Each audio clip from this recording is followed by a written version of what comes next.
Hey, this is Scott Steiner, Big Papa Pump, the Big Bad Booty Daddy, and you listen to IcoPod, the best podcast going today. Holler if you hear me. He's American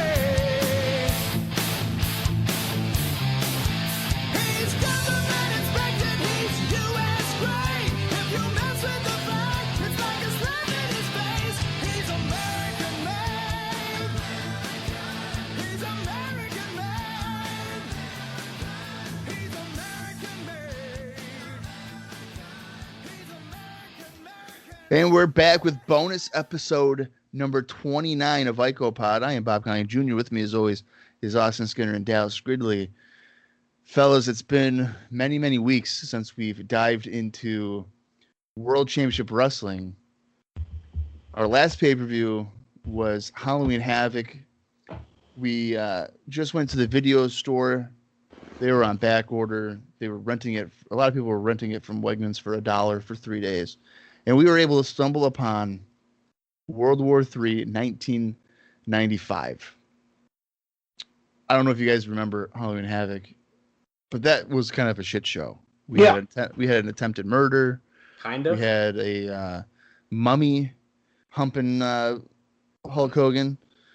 It was just a weird show. So for World War III, where's our excitement level for it? Well, I'm going to say at a 10. I got to be at least at an 8 because I don't know the card. No. Here's the thing. When you guys texted me to remind me the other day that we were watching WCW, at first, I was like, shit, yeah. And then Bob mentioned World War III, and then I said, shit, no. Because, no, I don't want to watch that. But guess what, buddy? Yeti, here we are. That's right. So, I don't know. Yeah, it's always a nice change of pace. Don't get me wrong. Anytime we can kind of break from the norm and step away from the land of cartoon animals and balloon animals over in the WWF, it's always kind of a nice break. But somehow, Hulk Hogan, WCW has turned into more Saturday cartoon-like than the WWF lately, it almost feels like. So, I don't know. The shoe now being on the other foot, I'm kind of souring on WCW a little bit. But, yeah, man, maybe Dallas has a point. The fact that we're not readily familiar with the card is hopefully a good thing. Yeah, so, I mean, we're just going to kind of get right into this because for the next 3 hours, we're just going to be bullshitting stuff anyway. This show took place on November 26th, 1995 at the Norfolk Scope in Norfolk, Virginia. The attendance is 12,000. Oh. The tagline for this is 60 men, 3 rings, 3 giants, 1 battle royal. 1 Yeti. Yeti. I figured to provide some background to this stuff. There's 7 matches on the show, so I'll probably through these notes we'll end up knowing the matches. So on this show, we're going to be seeing Johnny B. Bad defending the World Television Championship against Diamond Dallas Page. I don't want to go too far here. That originally took place at Halloween Havoc that we saw. In the match. They had so this is going to be a rematch. The stipulation is that if Diamond Dallas Page is to lose, then Johnny B. Bad would win Diamond Doll's managerial services. Oh. If you know what I mean. Right. Wink, wink. Nudge, nudge. We're also going to be seeing a United States Championship match where Kensuke Sasaki, who is the champion, and he had defeated Sting in Japan on a show that was hosted by New Japan Pro Wrestling. But on November 13th, Chris Benoit defeated Sasaki, and thus there will be a match between those two here tonight as well. At Halloween Havoc, we'll remember Randy Savage defeated Lex Luger after Luger collided with Jimmy Hart. Luger then turned on Savage and Hulk Hogan in the main event after Hart had turned on Hogan. So Luger has joined the Dungeon of Doom. On the November 13th episode of Nitro, Luger attacked Savage after Savage had defeated Meng, and thus they will be wrestling tonight as well.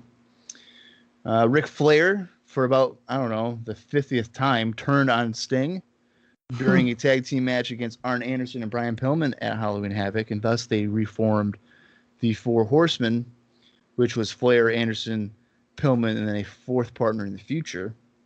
Now, Sting got revenge on Flair already on the November 13th episode of Nitro. But we're having a rematch here tonight as well. That's so annoying. Yeah. There's two more things here. Now, this one you guys are... I'm gonna read this, and I think you guys will laugh. So on the September 16th episode of Saturday Night. Now, I'm going to remind you guys, we're here in November. So back on September 16th of Saturday Night, Jim Duggan cost Big Bubba Rogers a match against Dave Sullivan by putting Ralph the Rabbit in the ring, which is Dave Sullivan's pet rabbit. Okay. Oh, yeah, okay. Which led Rogers to leave the match because he's allergic to rabbits. This led to a match between the two on September 30th episode of Saturday Night, in which Rogers defeated Duggan by hitting him with the taped fist, while Duggan was distracted by VK Wall Street. However, they would then have a rematch the following week on Saturday Night, where Duggan defeated Rogers. On the November 11th episode of Saturday Night, it was announced that Duggan would face Rogers in a taped fist match, and Duggan was depicted as having visited Ireland to check out his ancestors in preparation for his match. What? So on the November 20th episode of Nitro, Duggan cost Rogers his match against Road Warrior Hawk by tripping Rogers from the outside of the ring, as Rogers was about to use a taped fist on Hawk, but landed on his fist face first, which was taped. So, holy shit! The context of that is remarkable. Holy shit! But the main purpose of World War III is the following situation. So, okay, at Halloween Havoc, the Giant controversially defeated Hulk Hogan by disqualification, and thus won the WCW World Heavyweight Championship after Jimmy Hart, who was Hogan's manager, turned on Hogan by attacking the referee and then attacked Hogan. Right.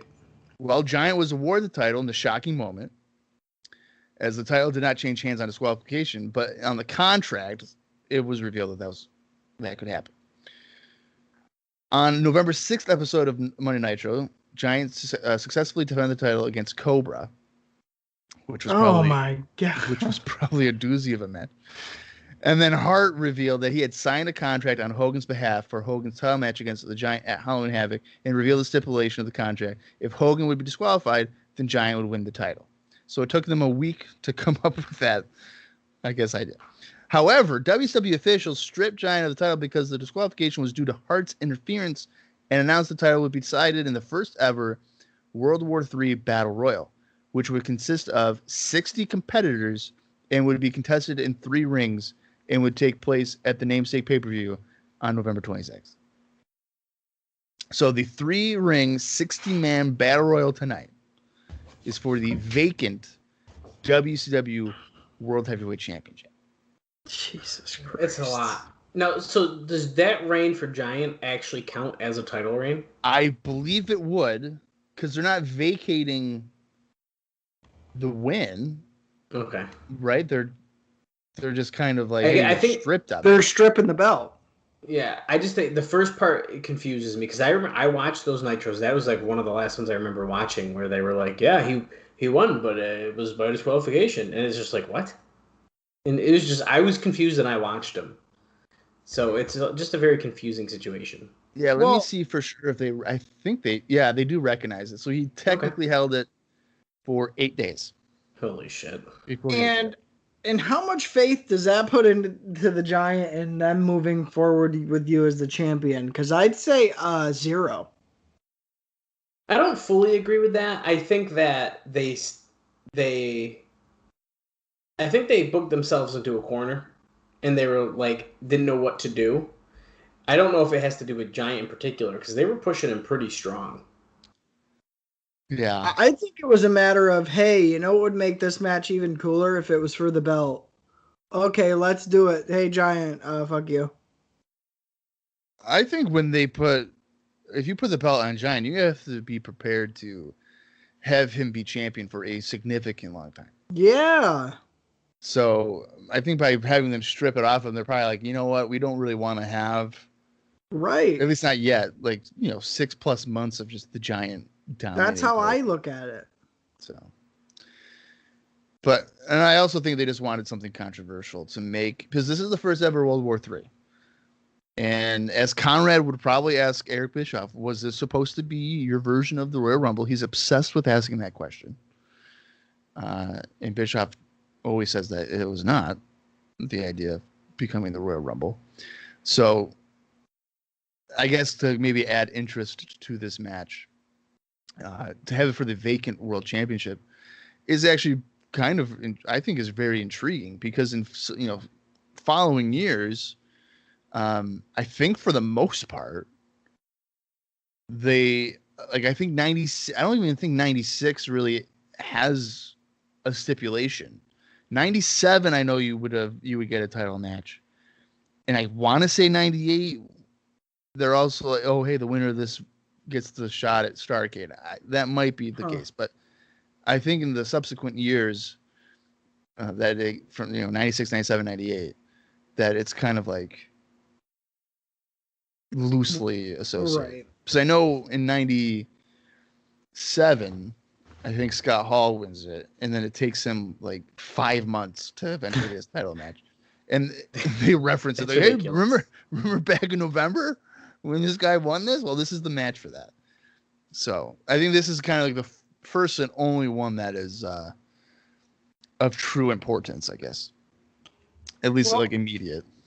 Yeah, and I think that kind of raises a good point that, as far as pay-per-view wise, especially over the last year that we've kind of followed along, it's almost like the WWF strictly books to get to a pay-per-view, right? So it doesn't matter for the most part what's on Raw.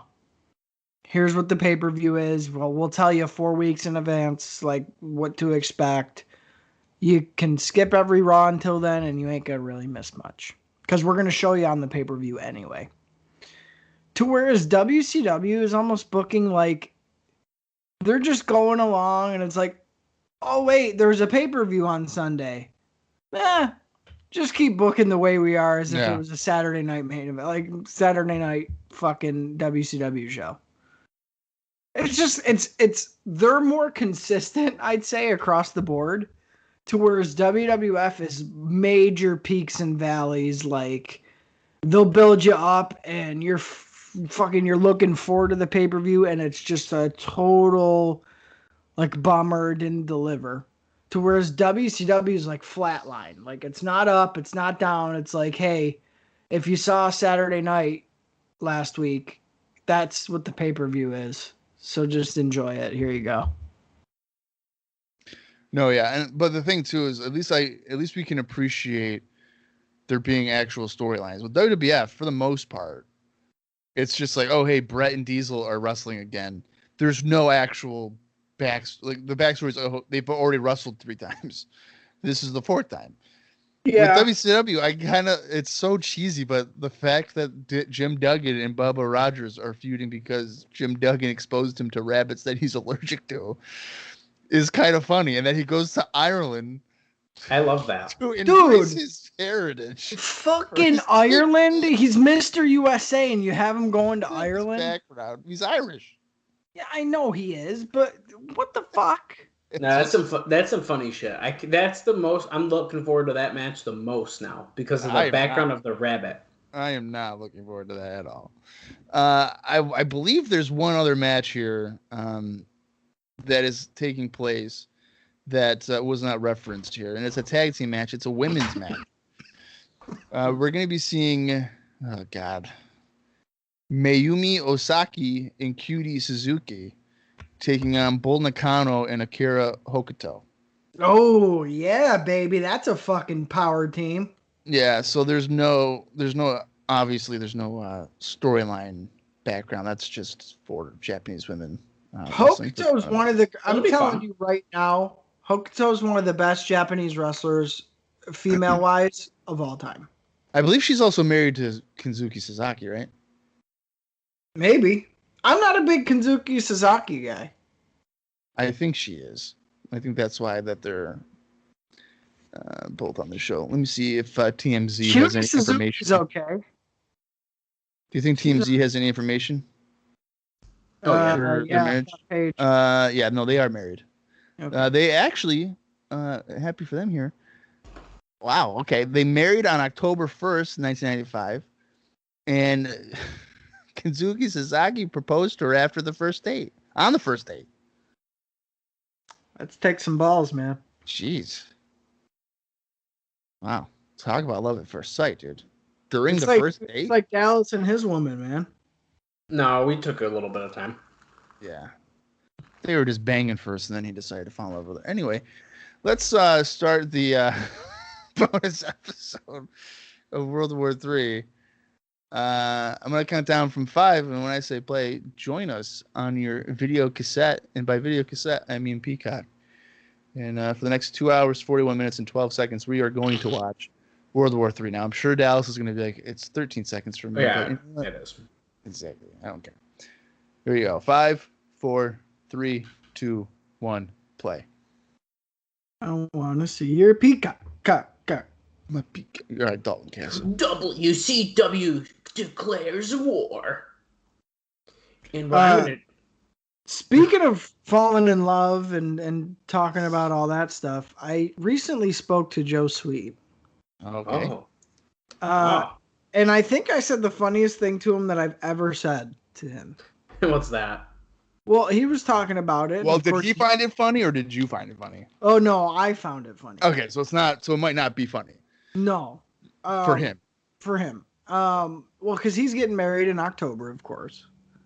So naturally, I asked him, when is he popping a kid out? Oh, no.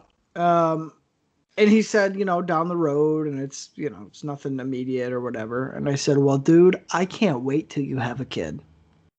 And he was like, why? Like, that's weird. You're weird.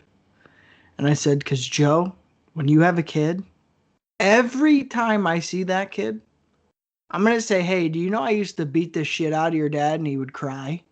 Oh my God.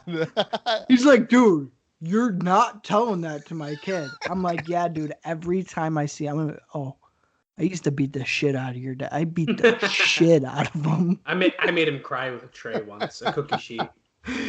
Dude, I was cracking up so fucking hard at that. Because That's it's so such funny. a dick thing to say. But Did you you know say what? that? It's funny. Did you say that verbally or through a text message? Oh, verbally over the phone. Okay. Yeah. And he was like, what the fuck's wrong with you, man? I was like, oh, yeah, dude. I used to beat the shit out of your dad. That's so funny. Yeah, I had you guys get a kick out of that.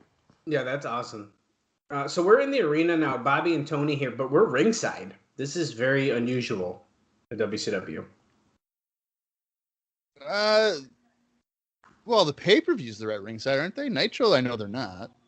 Are they always? I don't think they always are because they always have the cut back to You know what? the table. They're pulling events here, dude. Yeah, are you? I'm trying to think. I know. Yeah, maybe it's like one. Maybe they switch it up because sometimes you're right. They're over by like the aisle, And then other times they're at ringside. Yeah. Yeah. Because I know like Halloween Havoc 94, they're not at ringside. They're up at the... Just Like type the Go aisle. Conventions for live electronic chat with WCW superstars on CompuServe.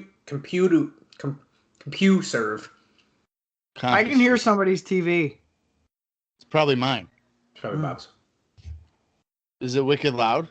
I mean, it's not wicked loud, but I can hear it. Okay, fine. Do our listeners really want to hear the fucking Mets play, though? It's the fucking pay-per-view. I don't have anything else to do. Oh. Go. Here we go, buddy. Fucking no mustache Hogan. Why does that look like a green screen? Hogan, you're going to regain your titles, and how do you feel about that? Well, let me tell you something, Scheme Gene. They're calling you that over in the WWF on Raw. Oh, wait, actually not yet, because this is back in November. And Raw, we're in fucking March. So, in that case, I'm gonna go to the Dungeon of Doom. I'm going to take the snake, and I'm going to shove it up the Taskmaster's ass. And I'm going to take Giant's fist, and I'm going to shove it up that Kamala's ass. Oh, wait, he's been gone since fucking Bash at the Beach. No one gives a shit about the Ugandan giant. Oh, wait, he's dead, so everyone cares. Look at my red and yellow. Look at. Sting threw it. Sting picked up the shit and threw it. Wait, he's supposed to be burning it looks like. What? What the fuck did that come out? Holy How did that shit. happen? All right, Papa Shango. Savage ran to the other side of the platform. His outfit was probably going to melt. Yeah, it's probably going to catch on fire. Sting's like, yeah, yeah. Yeah, Hulkster. Yeah, we're going to go to church on Sunday. I feel like Sting is a very like heavily influenced character. Like Hogan could be saying anything, and he's like, "Yeah, okay, yeah, you're right. I'm gonna do it." Yeah, because what else is Sting going to say? Fucking nothing? I picture that's how Sting is, though. Sting's, like, too nice to, like, disagree with what you're saying. Right. You could be like, hey, Sting, I'm going to tell your kids that I beat the shit out of you. And he'd be like, you do what you got to do, pal. All right, man. You going to be in church on Sunday? All right. All right. My favorite rumor about Sting is that, like, when he found religion, he, like, told on all the wrestlers who were cheating on their wife. Yeah. He, like, called the wives or told the wives somehow, like, who was cheating on who. That's pretty bad. I found He was God. probably he was like, "Hey Lex, hey Stinger, what's going on? Got some news for you. So I found God today." And Lex is like, "Okay, cool, that's great." No, Yeah, Lex would be like, oh, where'd you find him? And those things would be like, no, Lex, like, I found religion. Oh, yeah, I know what that is. Yeah, and then he was like, "Listen, like I called your wife," and Lex was like, "Oh, you did?" Yeah, dude, I told her about everything. What do you mean you told her about everything? About all the girls you've been fucking for the past 9 years on the road. And she hired a lawyer, so. And then he'd be like, wait, Stinger, you didn't tell her about the wheelchair, did you? He's like, no, brother, I kayfabed her.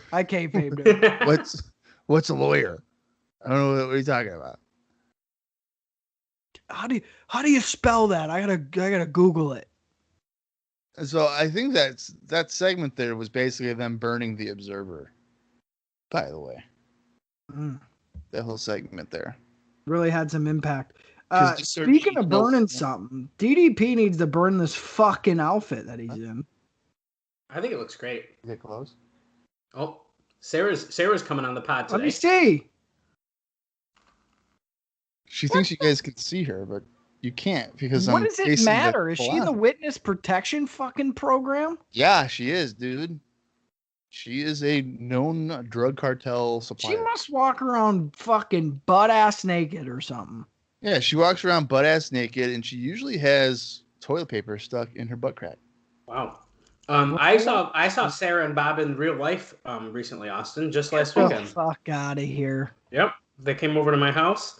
Wait a second.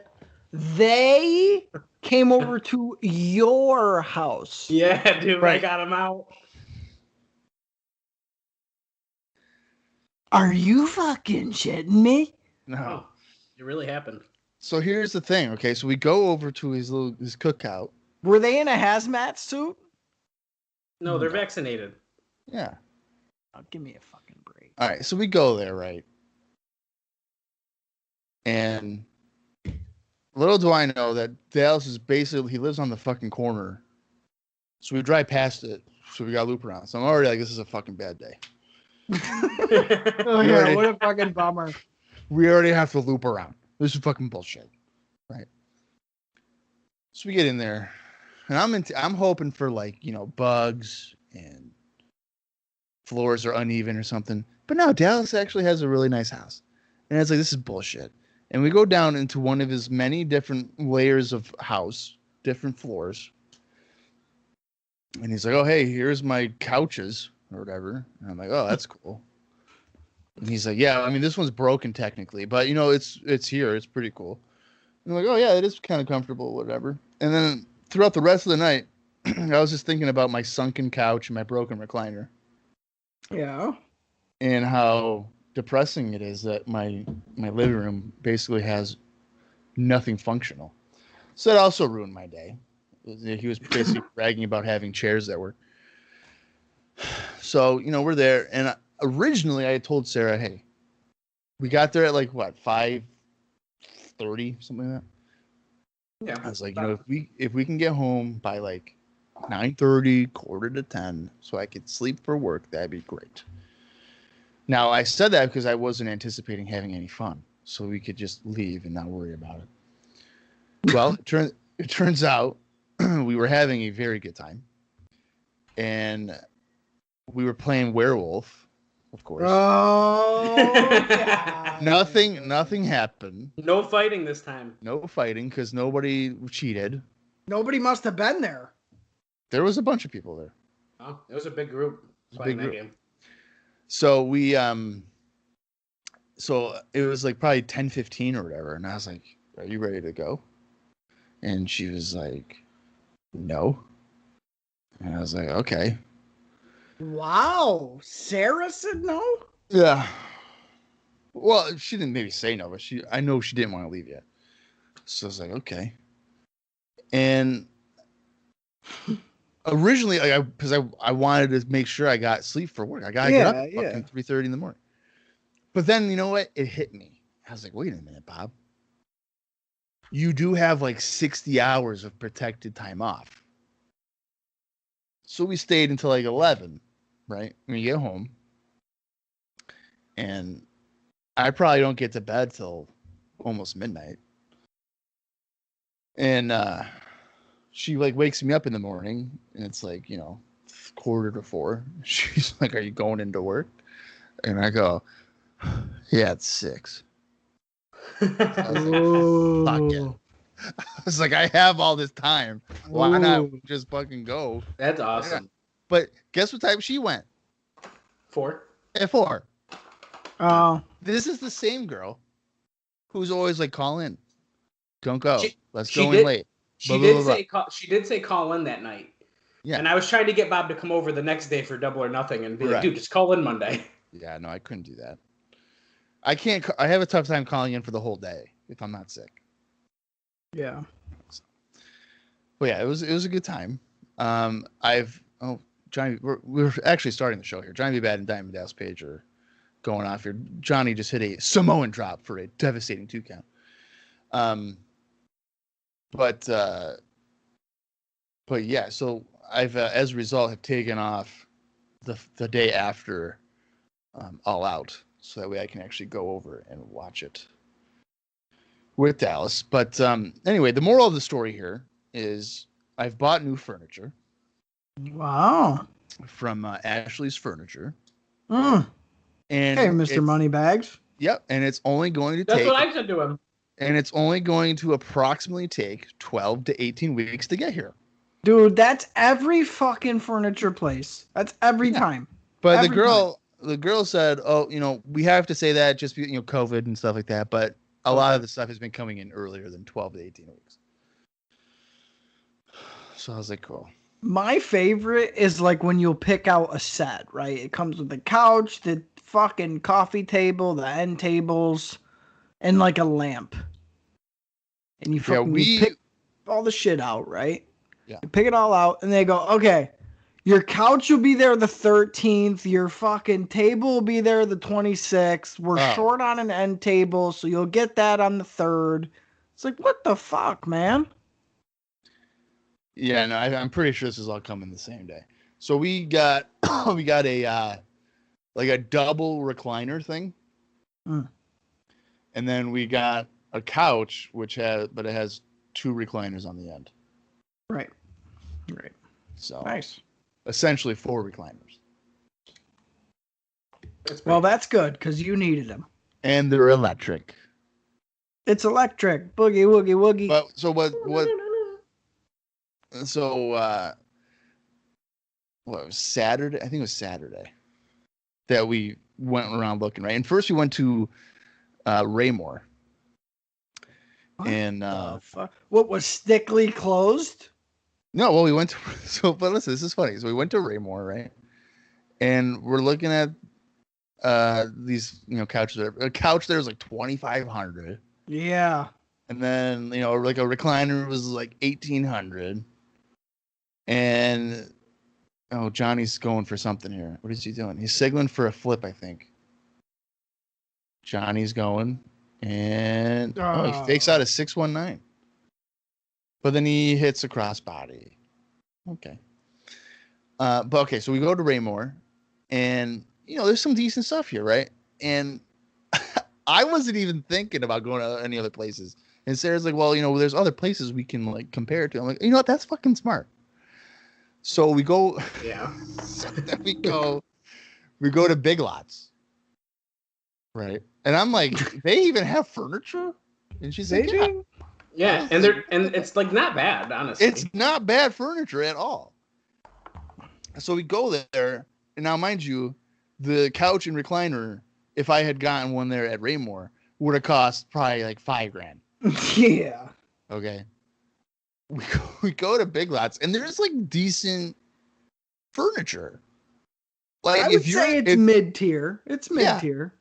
I would say, like, if you're getting your first ever apartment or something, go to fucking Big Lots and get your furniture. Yes. Because you can get a set there for like $1,400. Right. And it's not bad. Well, and I gotta say, we sat on a bunch of them there, and I think some of those were more comfortable than even what I ended up getting. I would agree with you. So we go to Big Lots, and we're like, wow. And we were talking, we were like, all right, we have to make sure that with Big Lots, if we were to get some Big Lots, that we actually like the furniture, not just the price. Right? So we're like, that's okay, let's stay focused. So then I was, okay, let's go to Ashley Furniture. And we go there. And we're looking around or whatever. And there's this set. I'll send you guys a picture. I don't think I sent you guys pictures of it. But we go there, and we find this set, and we're like, oh my God, this is so fucking comfortable. And they have like the price there is DDP hit a tombstone here, and he wants the perfect 10, but I don't think she's going to give it to him. So we go there, and they're like, okay, you can get 20% off right now, or 72 months interest free. Holy fuck. So Sarah does the math. She goes, okay, so if we were to do 20% right now, it's $800 off. And it's like, okay. And then she was like, but within 9 months, you're already paying that back in interest. Right. So I was like, yeah, I know, I wouldn't do that. As soon as it was 72 months interest free, I'm like, I'm going to do that. I don't care, whatever it is. So we found the stuff, we picked it out. And as of today, for the next 72 months, I have to give them $55.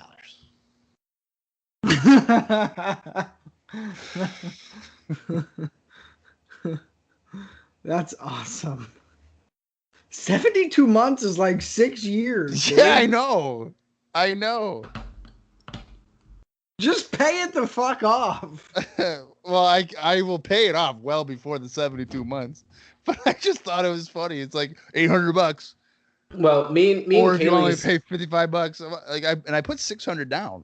That's so funny. So it was probably cheaper than $55 because $55 was the original like pricing or whatever. So I put $600 down. So it's probably really like $35.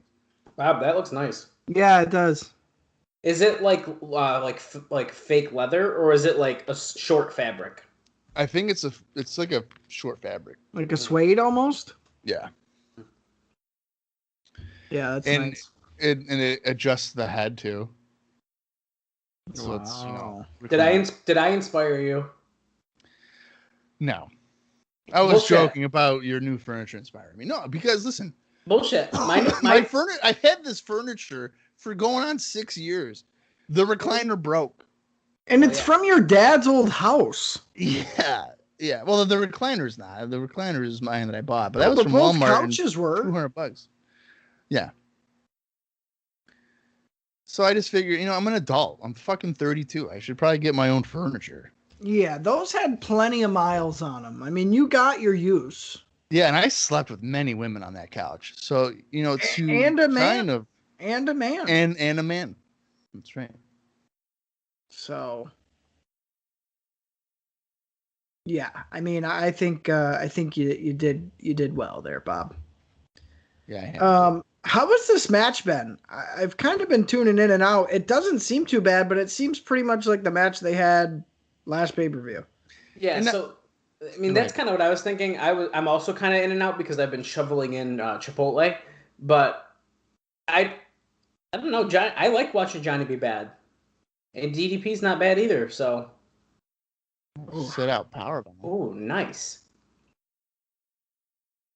It feels like they do like a big spot, and then there's like a lull for 4 minutes, and then there's another big spot, and then another lull.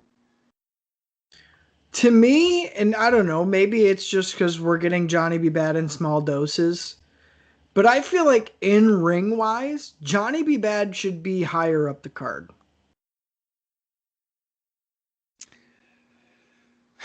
I mean, I don't know if I see Johnny B. Bad as like a main event guy. That's a nice tilt world slam there by DDP.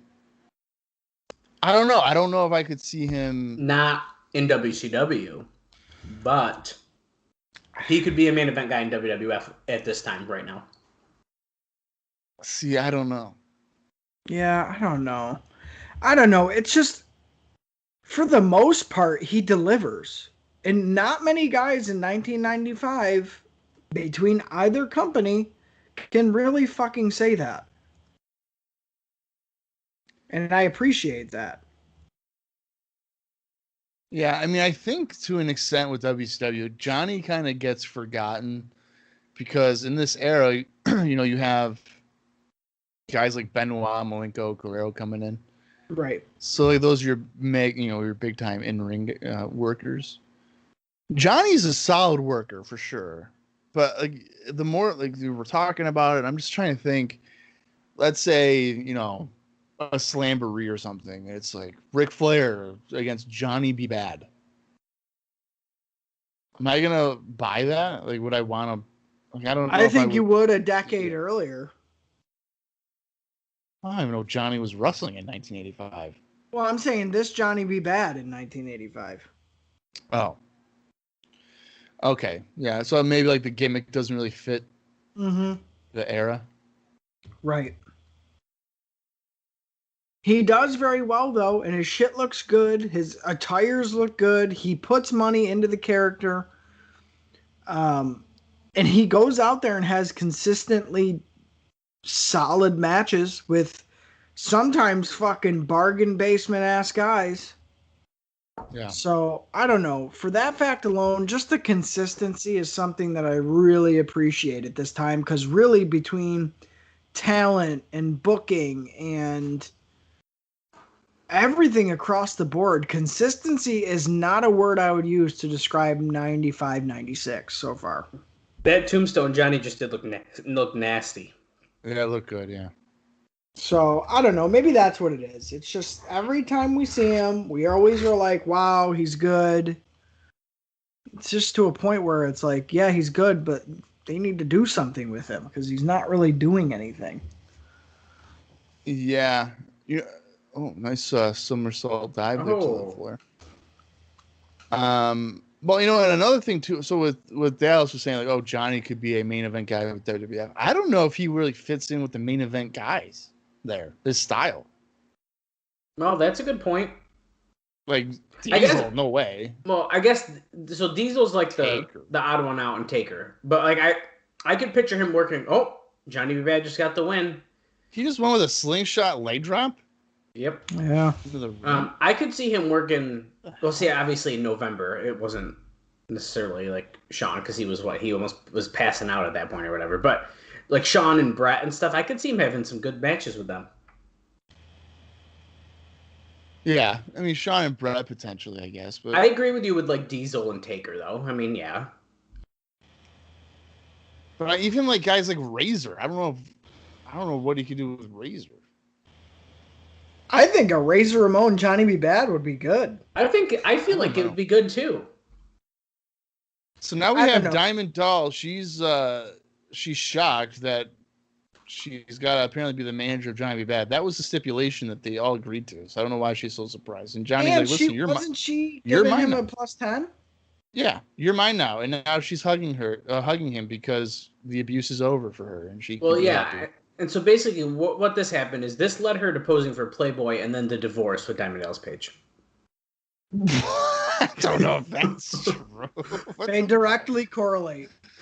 Yeah. It went like this. Good Johnny job. B. Bad win in World War 3, 1995. And he's +10. Then she was like, I'm going to show my boobies. Yep. And then it was like, I want a divorce. Yikes. And then What great progression.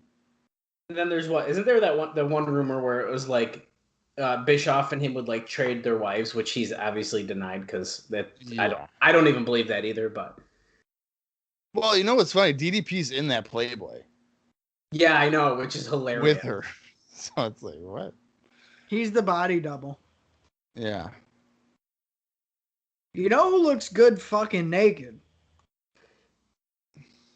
Who? Beulah McGillicuddy. You want to know who doesn't look good naked? Joe Sweet. Oh, I've never seen Joe Sweet naked, but I was going to say Either. Mickey James because as a result, I've never had roast beef. holy shit! You son of a bitch. Bob just brought that Every up. time at work, you know, and someone grabs a bag of roast beef, I go, "Oh, we got Mickey James," and they're like, "What?" Bob. And I was like, "That's my nickname for roast beef." I'm like, I don't know who you're talking about, and I'll be like, "Google it."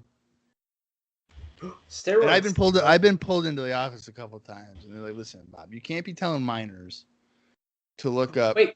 Mickey James roast beef." And I'm like, "Wow." You can call the WCW hotline. New breaking story about the steroid scandal this past Wednesday. 1-900-909-9900. Call the hotline. We'll tell you about Mickey James's bat wings. That's right, dude. Damn right. Johnny B. Bad, come over here. If you want to talk, Diamond Doll's taller than both of us. Don't ignore that. She's wearing heels. It doesn't Well, matter. don't worry, Gene. Pretty soon they're going to zoom the camera in, so she's cropped out of the shot most likely. So it'll just look like we're normal-sized guys and not midgets compared to her. Well, I don't know. It seems to be a wide shot on the ramp here, Johnny. I don't think it'll be zooming in much at all. We got the three of you here. They want all three in the shot. Well, let me tell you something, Gene. I've been on top for a long time. And on top, I mean on top of Diamond Doll, because tonight's not the first night we're going to be together. Oh, no. This is news to everybody. Forget the hotline. This goes back, way back. Diamond Doll, is that true? Well, let me tell you something, Gene. This +10, I'll tell you right now, I had this billboard sign made 2 months ago because it's the size of Johnny B. Bad's dick. +10 inches, baby. DDP ain't got shit on him. Well, geez, now I'm starting to sweat. This guy's got a low-key big hog next to me, and I don't know how to take it. Well, let me tell you something, Gene. You're not taking it because I don't swing that way, buddy.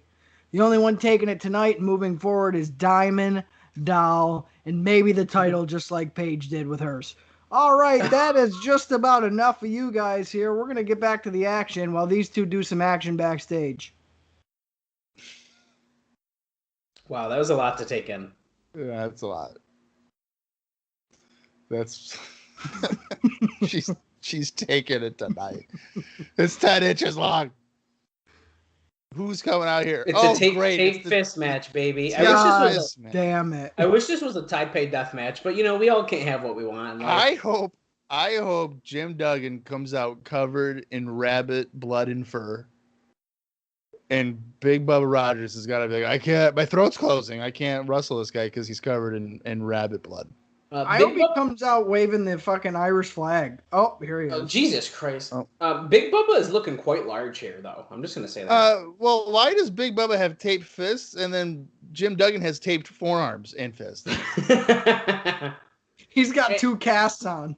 Did he break both of his arms before the show? Like, what the fuck? I like the 2x4 that's wrapped around him with a piece of string. It's like a purse. Yeah. Now, I was just wondering this as we were opening the show even. Like, do you guys like the arrangement of the rings? Nope. Because I wish at least one of them you could, like, go between rings easily. Yeah, it's really annoying. So Dallas, if you're like, Bob, I got front row seats for World War III, I'd be like, okay, cool. Then we go to the show. And it's like, okay, I want those seats right there. That's the only good ones are right there. Yeah. All the other ones, if you're way to the left or way to the right, it's not even front row seats because you're looking at ring ropes. Yeah. Like your vision is obstructed and you're in the front row. It's like, what the hell? Yeah, I don't know who's lame brain. And don't forget, now you're missing out on several rows of floor seats because their rings are so spread out. Yeah. Big Bubba Rogers is Joe Sweet circa 2013. Wow. We're shooting hard here. We got shoot names and we're talking shit today. What bonus episode is this? 29. 29. Well, if we're shooting, fuck Screech. Geez. He almost just fucking clotheslined mine to Bobby Heenan. That would have not good. Don't you dare disrespect Screech. Yeah. Hold on. Screech will be appearing here soon enough on IcoPod bonus. He bought a snowball, that bastard. That's what I got. He bought a white one, so his is cooler. Yeah, well. Oh, they're going to the dark ring. Oh, it's lit. Yeah, looks like they're lighting up a little bit. I would say this is still illegal. Like, this is not the ring you're wrestling in. Why can't we just switch rings? Well, maybe they heard me complain, and they're like, maybe we should switch to every ring. That way fans feel like they've gotten the front row. What if they were getting counted out because they were in the wrong ring? I think they should. But, this is good for the fans in attendance, so I'll give them credit. Oh, my God. They should be getting counted. He's shoving his head between 2 ring posts. That doesn't look good. Ooh. Every time Big Bubba gets punched, he spits a huge-ass loogie behind him. Yeah. Wait a minute. Every time. I feel like every time we see somebody using a taped fist, like the person that gets hit is knocked out. But on this show so far, they've hit each other about 27 times and no one's been knocked out. Well, there's no effect. It's because they both have taped fists. So. Right, but if I have a tape fist and you have a tape fist and you hit me with your tape fist before I hit you with my tape fist, I should be knocked out. It cancels out because you also have tape fists. Yeah, but that's not protecting my head. Well, if you think about it, since you have a tape fist as well, it's pushing the blood from your hands and your forearms up into your brain, protecting your head more by getting swole. I don't think that's how that works. Here's what I don't get. Doesn't a raw fist hurt more than a taped one? I guess I don't know. I don't know. Like the knuckles are sharper. It's skin on skin. But you know what? You can hit harder without hurting yourself. But what hurts more? A fist or like a cement fist?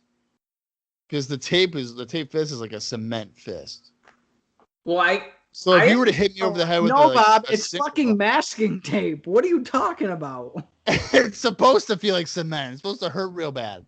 Like if you were to hit me with a cinder block, that's gonna hurt a lot more than hitting me with Legos. Okay, if you're comparing a tape fucking fist to a cinder block, dude, literally suck my nuts. That's it. I'm fucking when I get off of here, I'm gonna wrap my fist with duct tape. My God. my right hand. Okay, I'm gonna punch Sarah with my left. It's not gonna have any duct tape on it. I'm gonna like boom, hit her, and she's like, "What? Why was that for?" And then I'm gonna hit her with my duct tape fist, and I'm gonna ask her which one hurts more. And she's gonna say, "Well, the duct tape didn't feel good, but like the bare knuckles definitely hurt more." No, she's gonna be like, they both hurt because you hit me, and then I'll start crying. She's a doctor. Go ask her right now. She ain't no doctor. Oh, well, fucking close enough. Insecurity by Big Bubba Rogers. No, she left. She left you alone. She's not here in the apartment. So when's the other bitch coming over? Soon. She's already here, buddy. She's already here. She's been in the closet the entire time. I made sure to give her a box of Gushers, and she's been just nibbling on them for days. Oh, the Gusher. See, now he's wrapping his fist again with more tape. No, it's because I just Googled it too, and I didn't look too hard, but it's because it's so you can hit harder without hurting your own fists. Because if you hit someone full force with your bare hand, you could break your hand. So since it's tight and it's protected, you can hit harder without potentially injuring yourself. That's stupid. That's why like boxers do it under their gloves and shit. Right. But I get that. But when you if this were to happen on Nitro 6 days ago, and Bubba Rogers were to hit Duggan, Duggan would be knocked out. But now here on pay-per-view, he's hit him 55 times, and Duggan's just like, that's it. Well, it's because if he hit him on Nitro, Duggan didn't see it coming. His fists weren't already taped. This match, they both have taped fists. There is nothing to do with both guys having their fists taped. It cancels out, man. That's all I'm saying. No, it does not. If your stipulation is a tape fist match, you know you suck. Yeah, like that's what they're using to sell your match, you know you're terrible. Oh, look at he's taping him to the top rope. Holy shit! What's gonna happen next? He only got one little piece of tape on. If I was an indie promoter, I wouldn't even use duct tape. I would just use masking tape, like that's the clear what it is, dude. Just be like, use this, guys. It looks like medical tape to fucking me. Painter's tape. Put it this way: if has there been one move? No. Or have they just been punching each other this whole time? Put it this way: this is a match that Schalke would have been booked in. A fucking tape fist match. It'd be Schalke and Troy. Troy. R.I.P. Troy. Yep, rest in peace. What the fuck was that? It wasn't even a punch. He just like lifted his face up with his palm. Wait, Big Bubba just punched Hacksaw in the face like 3 times, and Hacksaw looked like he was knocked out pretty good for a minute, but Bubba ran into Hacksaw's fist and is like dead. This match blows. This is so stupid. I just want to know where the rabbit is. Okay, that probably fucking hurt wicked bad. Lloyd's of London. Down the apron. Yeah, Lloyd's of London. That's it, baby. This match sucks, dude. Jesus. I'm gonna get my Irish ancestors on you, tough guy. Oh! What are they doing? They don't know anymore. Oh, he's ripping a sleeve off? He just ripped his shirt. Oh my god, Tony goes, oh, well, we're pulling clothes off here tonight. Look at this first wrestling move of the whole fucking match. Is a scoop slam. Oh. My favorite Jim Duggan memory is when I met him at 2CW and he was sitting there reading a fucking book. Yeah, he was. Not giving a fuck about people in the arena. Wait, he didn't have like a line? Well, no. I think at that point he was already there about 5 times. Oh boy, VK Wall Street. VK Wall Street. Look at his outfit. It looks like fucking Austin's favorite wrestler is coming down. And it looks like he has a chain. He definitely has a chain. He's wearing It's Rhino, the man beast. He just hit him with a 2x4. But did he toss the... Yeah, now he's got a chain on his tape fist. That's a double whammy. Oh, my God. Oh. This ref Okay, sucks. so that knocks him out. A chain on the taped fist, Well, Bubba's would giving just himself be- a hand job. Oh. which would just be a chain because it's over the taped fist. Well, yeah. Wouldn't you Bubba want the was chain grabbing under his the love tape? sponge. Wouldn't you want the chain under the tape for that to really? I don't know, and I don't fucking care. So It stop added- bringing it up. It just sucks because since they both got the taped fists, it cancels each other out, so it's not as strong. Oh no matter my what you God. Are there do. doing no tape pins? fist Is the math way you again. win this? Shut up about the Oh. tape fizz. Oh, That's funny. look, he's still jerking himself off. Look at this So Jim toilet Duggan- paper shirt. That's funny. Jim Duggan loses, but he doesn't actually get pinned. He just got knocked out for 10 seconds. So that That was like makes a, him look a like a last man bitch. standing match. He goes, "Look how great I am, Bobby. Look how great I Did am, Bubba Bobby." sweat so much that his shirt just became so flimsy that you could just rip it off? Yeah, it's like wet toilet paper. Yeah. Where's VK? Oh, there he is. Okay. That's kind of weird that Big Bubba Rogers and VK Wall Street are like in an alliance. It's because he's got his old attire on, so he's familiar with it. But they like hate each other. Big Boss Man and IRS, like they hate each other. Now they're like cool. I guess Big Bubba Rogers isn't a cop, technically. I don't even know what Big Bubba Rogers is. What is he? Just Just Bubba a Rogers. guy? Just Bubba Rogers? Like, Yeah. Yeah, he's just Bubba. He's an Amishman. You're probably right. Well, congratulations to Big Bubba Rogers, or as Fuck that Dusty match. Rhodes, Big Bubba. Big Bubba. Big Bubba Rogers. 2 matches down. Here we go. The fuck is I like how Tony does his hands. He still does that today. He just okay. So That's Let probably me tell a your nervous brain. tick. Tony's got big hands for a small guy. well, you know what they say about big hands. Yeah, big gloves. Look how he's gonna be pissed. Look how short he looks compared to Bobby Heenan right there. Oh, he's not happy. He's like, yo, I'm gonna need you to pump my fucking seat up now. CompuServe. Listen, Tony could kick a dog on the street, and I'd still like hearing him on commentary. I told you guys the story about how I tricked somebody on AIM thinking I was a wrestler, right? No, I didn't Get tell in you guys line, that? buddy. Well, yeah, well, you like, yeah, you were getting booking offers from TNA, you fucking psychopath. Damn right. Dallas, what if in 2002 it wasn't Randy Savage he was talking to, but it was actually Austin? it was Austin. No.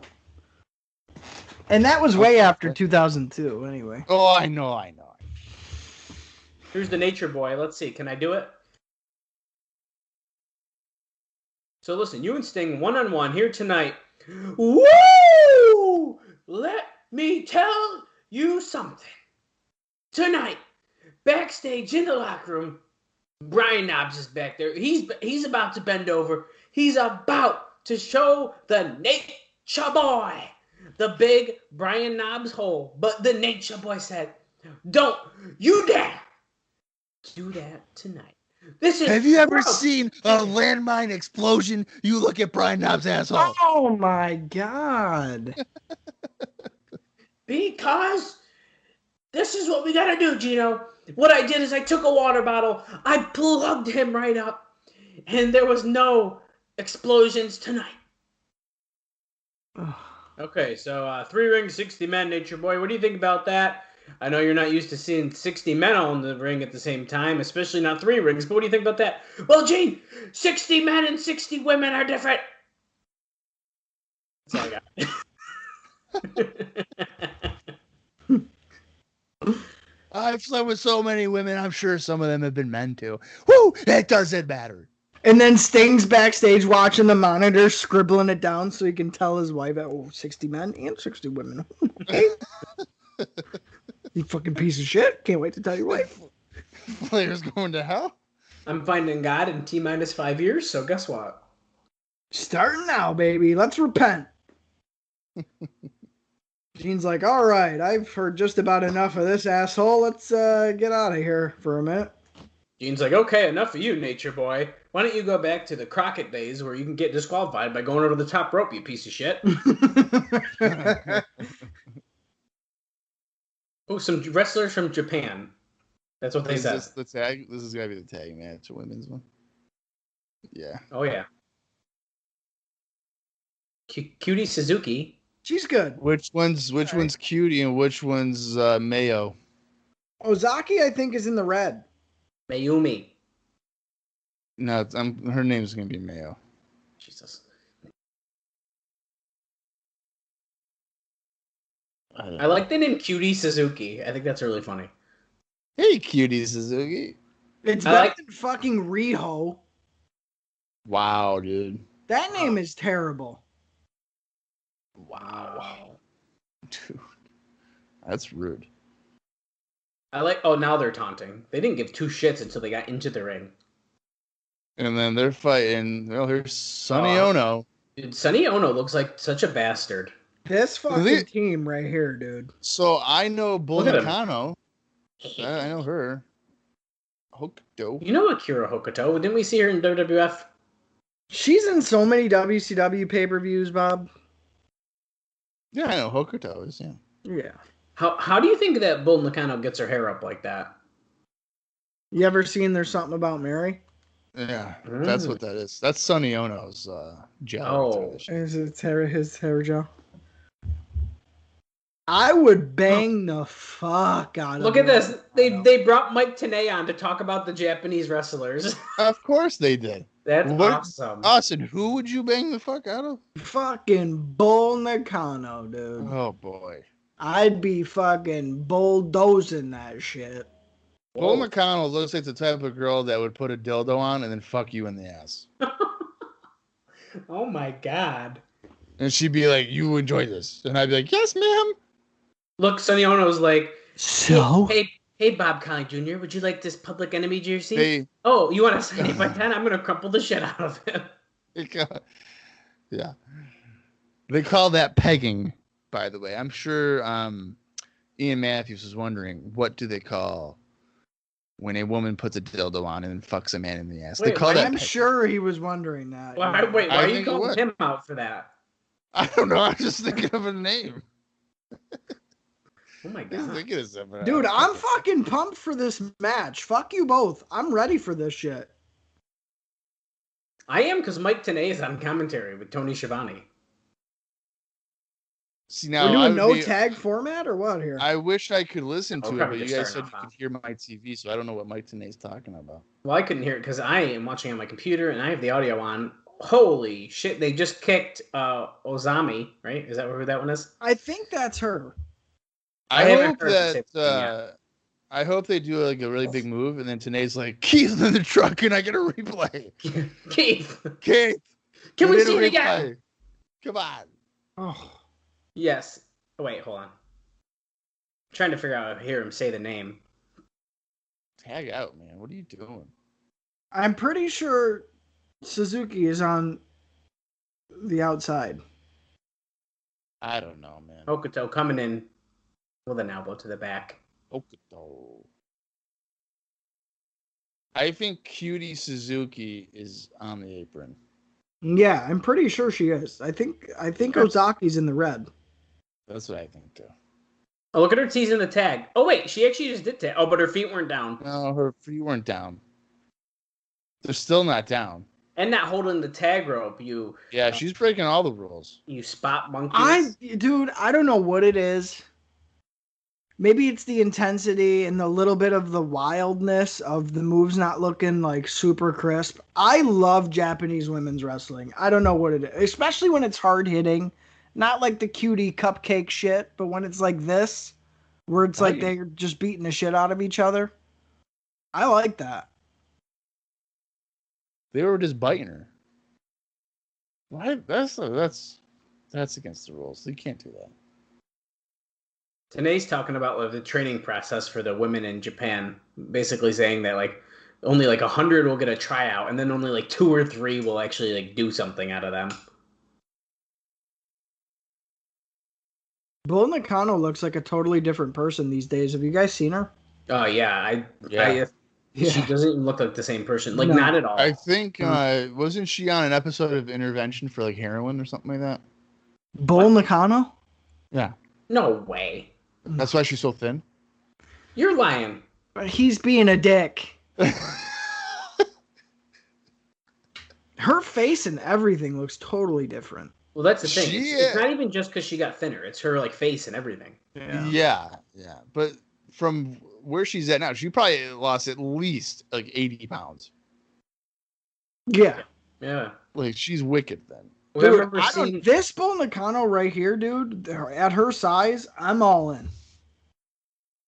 Well, it's not even that she's like fat or anything. She's It's just thick, thick. Yeah, muscular. and I'm all in about it. I just like her hair. Like That hair would piss me off. Like if I was sleeping in bed next to her, she'd probably fucking cut my throat with her hair. Like rolling over and shit. Like that would piss me off. Is that even real? yeah, that's her hair. You can tell. Are you sure? Because for like Yes. 15 years, I thought Meng's mullet was real, but that was just extensions. So What? is Cutie Suzuki injured or something? Oh no, she's getting tagged in. I was gonna say she hasn't worked any of this match. God bless. Yep. This is yeah. Oh, Heenan's on commentary too. I didn't even realize he was still. Yeah, Hey, all three of Sarah's back. Yeah, I got my food. Hi-oh. She probably hates waiting on your ass. Yeah, she does. It's okay. It's okay. I just casually drop things. I'll just be like, listen, do you want a roof over your head? And then I'll be like, go get me food. I would like 3 bacon cheeseburgers, a fry, and a vanilla frosty because I don't like chocolate because I'm stupid. Wow. We're in some half Boston crabs here with the face team.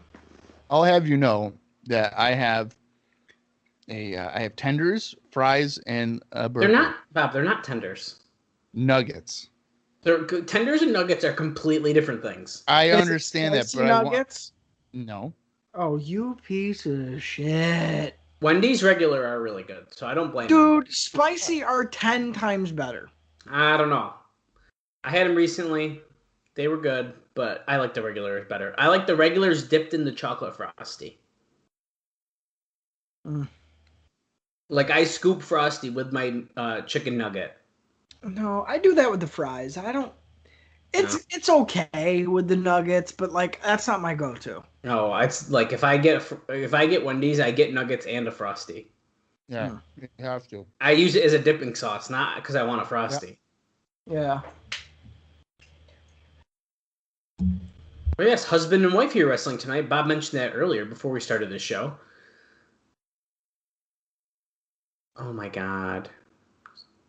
Ozaki goes down as Cutie kicks her off the apron on accident. Bull Nakano's about to destroy Cutie. Here we go. She's gonna go for a leg drop. Look, now Austin is getting Moonsault? Moonsault? Oh, missed that. Oh my God. I didn't know if she was going to fully rotate. How the hell can she tag? That's not even her. Oh, corner. she stepped on her vagina. Ugh. Oh, she stepped on her vagina too. Okay, that They're just doing a bunch of double stomps. What the hell? This is insane. This is the 4th double stomp to Bull Nakano. And she kicks out. She just kicked out a Loki's finisher 4 times. But when you look at it like that,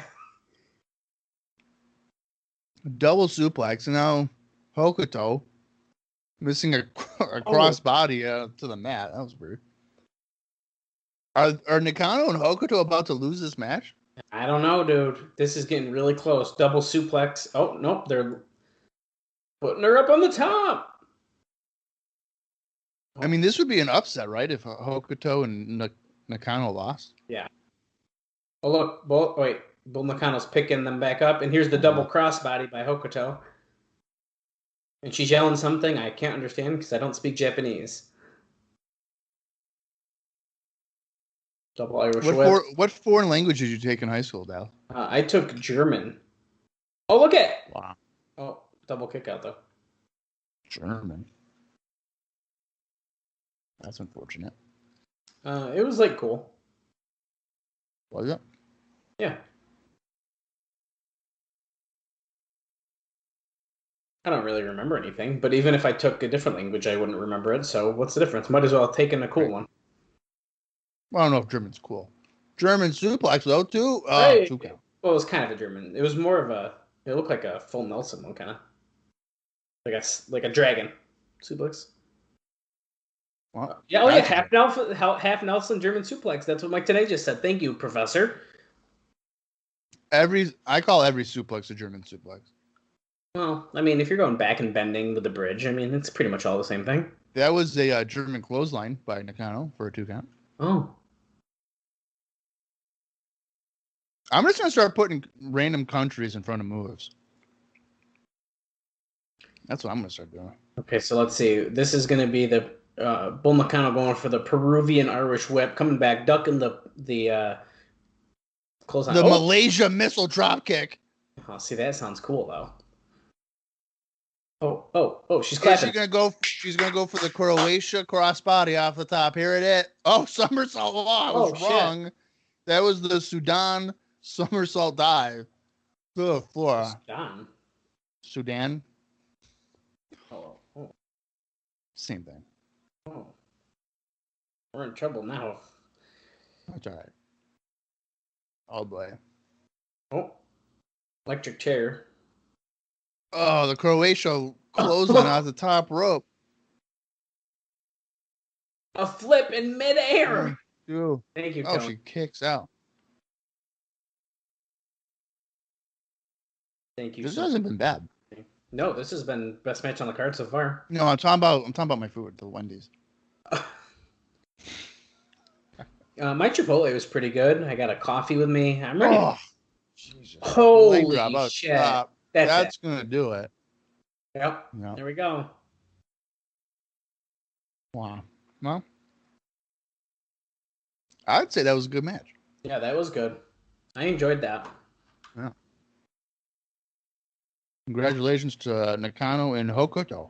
I enjoyed it so much, I'm going to treat myself to another chip.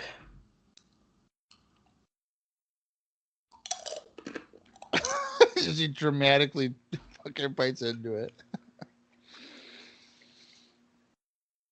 Look at that. Croatia somersault dive. Look at that. Unbelievable. No, that was the Sedan somersault. Oh, it's Sedan. Yes, yeah. There's a Croatia clothesline. That's what that. Okay, what did I tell you guys?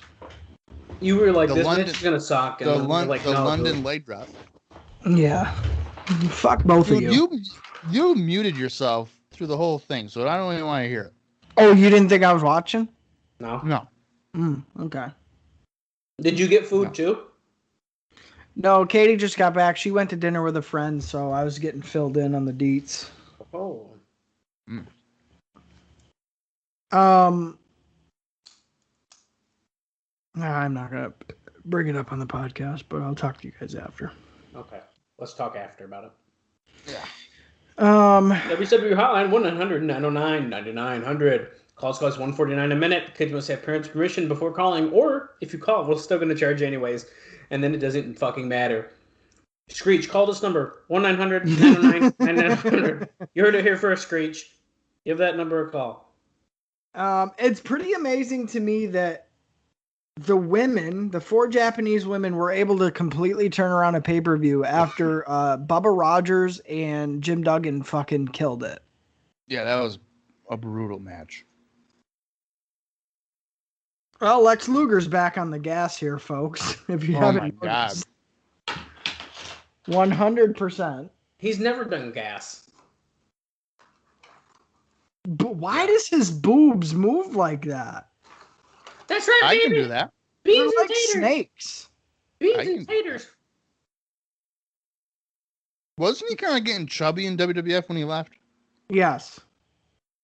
No, not like chubby, but it was not like that. It was flabby. Fuck. Yeah. Let me tell you something, Gene. Ever Why are you since I staring got at the back ground? in Atlanta. Is He's he reading reading his lines lines. off a cue card? Oh, for sure. He might be, because why else would he be looking down like that? Unless there's crowd down there. Maybe. Yeah, but he's like not even looking at the camera. Oh, yeah, it's cue cards for sure. Or something. Well, I Just don't look at know. how quick the promo was. That was weird. Right now, back to the ring. Lex Luger's the type of guy that would read, the cues and the No things. matter Would be what like, it said. like, well, you're going down. They'd be like, now flex, right? So he'd be like, Hogan, you're going down. Now flex. Like, wait, what? Yes. Stare into the distance. The newest member of the Four Horsemen, soon to be serial killer. We're ready to watch him in action here tonight. I'm going to tell you something right now. And I don't know if we've talked. Maybe me and Bob have talked about it on the air previously. I'm going to tell you something right now. Say what you want. Feel whatever way you want. I am easily able to separate Chris Benoit, the wrestler, from Chris Benoit, the family murderer. I still feel, bar none, Chris Benoit is one of the greatest wrestlers of all time. And I don't care if people don't like that. No, I can do it because Chris Benoit is a character. The one we're seeing on TV is a character. The human sucks a dick. He's a horrible person. But I have no problem watching his matches. I can differentiate. It's fine. It's like any other actor. Like, there isn't an actor that I can't even think of one that like did a horrible crime that I can't watch their movies. Yeah, but in that regard though, and listen, I'm playing the devil's advocate here. I feel like I can separate it too. I can watch this match and like be like, okay, whatever. But it's like that guy from that 70s show. He may have raped 4 women, but I still like that 70s show. Okay, so that's kind of what I'm getting at though. Is like, for example, Bob, you and I think we've discussed it on the TNA Cross the Line podcast, or maybe it was before we recorded. I don't even know. But I think we talked about Moose current day. Fuck that. So, but listen, okay. Whether or not I don't like him as a wrestler, Bob, you brought up the point before. It's like, well, he beat his girlfriend up. Okay, well, Chris Benoit killed his son and his wife. So, where do you? Now I know the difference is. Well, I would rather you kill your family than just beat them up because then they have to relive it. If you kill them, they don't have to deal with it ever again. Okay. Here's the deal. I don't have an answer for that one. Here's the deal. If you kill them, it's just one time. But if you continuously beat them up, it's over and over and over again. Okay. Well, and the only reason I bring it up is because, like, the other day, I saw on Twitter, somebody posted a picture of Chris Benoit. Just a picture that they, like, it's like the enhanced Twitter guy, where he takes old photos and, like, enhances the faces or whatever, and like, fixes the faces. Love that page. Yeah. Every one of the comments was like, oh, you should take this down. I'm not one of those guys. I don't get offended by seeing Chris Benoit. Is that making me weird? No. What's the evidence that he did it anyway?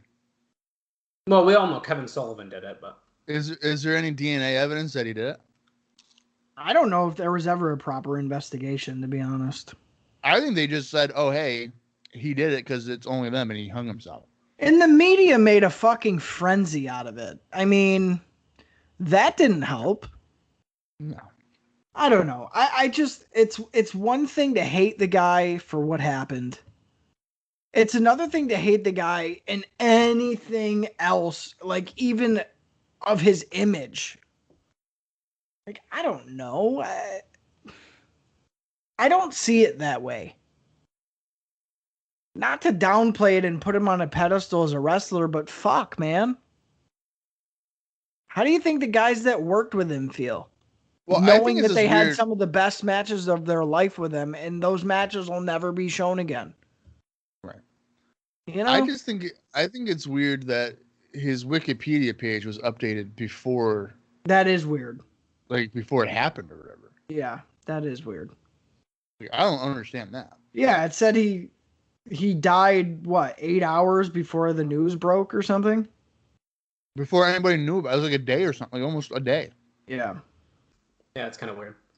Like, I don't know anybody that could just guess that. Like, I think Benoit's going to kill his family and himself tomorrow. Like, right. I don't. Kevin Sullivan. Here's the thing. I wouldn't be surprised if he did. Kevin Sullivan seems like the type. It's just continuing the storyline. They pushed it a little too far this time, but Oh my god, yeah. I'm gonna And get my then revenge. they're 10 years training. every They're day. training Benoit's son, and it's all gonna come out. And then Benoit's son's gonna fight Sullivan. Whole thing. in the Dungeon of Doom, Giant's here's the gonna thing. come out. I'm telling you right now, his son will never make it in wrestling. No, it's Snakebit. He's done. It's Snakebit because even if you don't go by Benoit, you look just like the Just fuck. like him. You're never getting away from it. Never. Never.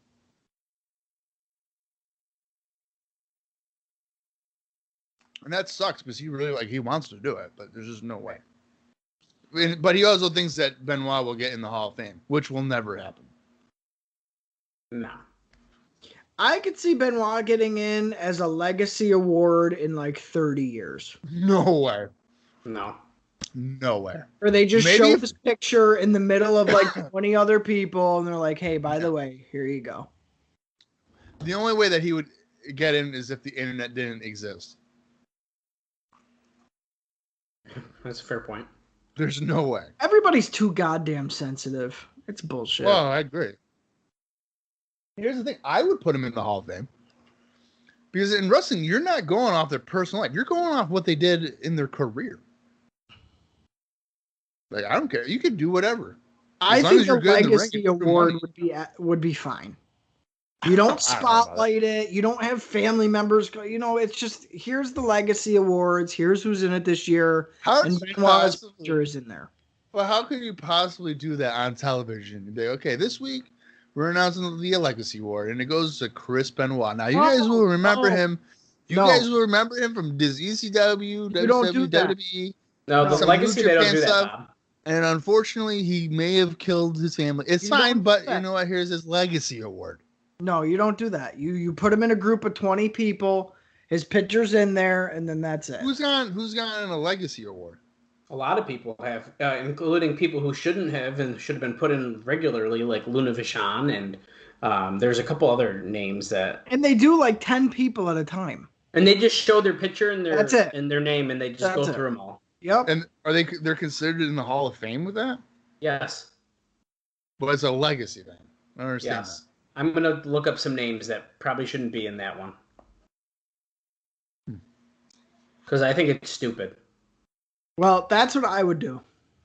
Oh, you know who else is? I didn't get to it. Bruiser Brody's in it. Wahoo McDaniel. Yep. Luna Vachon. that. What? Yeah. Buddy Rose. So what, is that just people who they don't get like an induction? They're just like, oh, hey. They're here's not a 50 feature. people. Yeah, they're Yeah. not a featured headline. Lord Alfred Hayes. Wow. They've just had Lord Alfred Hayes going. There's a ton of dude. They've been doing this for years. This Wow, match that's has been funny. pretty good. I mean, they're keeping it pretty basic. The moves are snappy, of course. You got Benoit in there. This guy is definitely being led by Benoit, it seems. Well, the American style. So, It looks like they started in 2016, and like one person in there is like Luthez. yeah. There's only like names, moves named after him, but he just gets a legacy What award. the fuck? Frank Gotch. Wow. So yeah, they do this every year, and there's a good chunk of people. I mean, 4 or 5, about roughly 10ish people have been doing it since that year. And Steve Williams is in, Brickhouse Brown, Ray Stevens. Brickhouse Brown? Yeah. The hell? Wow. That's Dick so- the Bruiser. Sonny Ono is such a carny. no kidding. Oh, here's some German suplexes by Chris Benoit. I like he sold Bob a paper jersey Yeah, that ripped. I love that. that was good stuff. $75. Bob, what size Frosty is that? A large. Oh no. Why? What's wrong with that? What the hell? is That's the a lot matter? of Frosty, dude. What do you normally get? Honestly, I generally get like a fucking junior. That's a sick joke. I use it as a dipping sauce. I get I'm small telling though. you right now, I got a junior the other day. And I said, this is almost the perfect amount. I wish I had a little more. So, Yeah. like, for me, a small would be plenty of Frosty. Yeah, Dude, small's good. I love a large because when I get done with this, I'm gonna put it on my table, and I'm gonna lean back, and my gut is gonna go over my shorts waist, and I'm gonna lift up my shirt to expose my belly button, and I'm just gonna sit here watching WCW with my best friends, and my life is gonna be complete. I get that. Look at And Sonata holding the flag. And then in my left hand, I'm gonna have my Sprite. Oh, he's drinking Sprite? Yeah. I had a chocolate cake for dinner. Oh, wow. It was like a little mini cake, and I feel disgusting. I don't have you. I've never seen Benoit do a hurricanrana before. No, absolutely What not. the hell was that? He's making shit up tonight, folks. That was weird. He's trying to mix it up because he's got his little arms. Dude. What if his son I said want that? you right now, both of you, to name the person with the smallest arms in pro wrestling and not fucking Paul Orndorff. Gregory Iron. Oh my god. No, and I have someone and it's on the tip of my tongue and I You can't. know who it is. I know I do. You know who it is. I Is it know. current? No. They're officially retired. So is it length or like just size? It's short. Like those are small, short It's arms. killing me right now. Oh man. Officially. And he knows. He knows they're small. Oh my god. What company did he work for? I'm not giving any more clues. Ah. It's on the tip of my tongue, man. Dallas. Dallas knows for sure who it is. I know I do. I can't. I'm trying to even. All I can picture is the arms. I can't picture their face. Oh. Perry Retaining the Saturn. US title. No. Retaining the U.S. Championship here. He's Oh, the Japanese guy won. Yeah, I think he had like a brain buster thing. He beat him. What the fuck? What could be the move? What? Dallas must know. Is it an Impact guy? Dallas might be thinking of somebody else. I don't know. I can't. I'm blanking right now. Shortest arm. Don't tell us. We're figuring this out. We got 2 hours still to go for this shit, probably. I'll tell you this. He's done stints in WCW. Stints in WCW. Jeff Jarrett. Nope. Fuck. Stints in WCW. Shortest arms. That I can think of in pro wrestling. And he knows they're short. The performer knows that they're short. What do you mean he knows they're short? He does what he can to not accentuate them. So he's got to cover him up then. Stints in WCW. Hmm.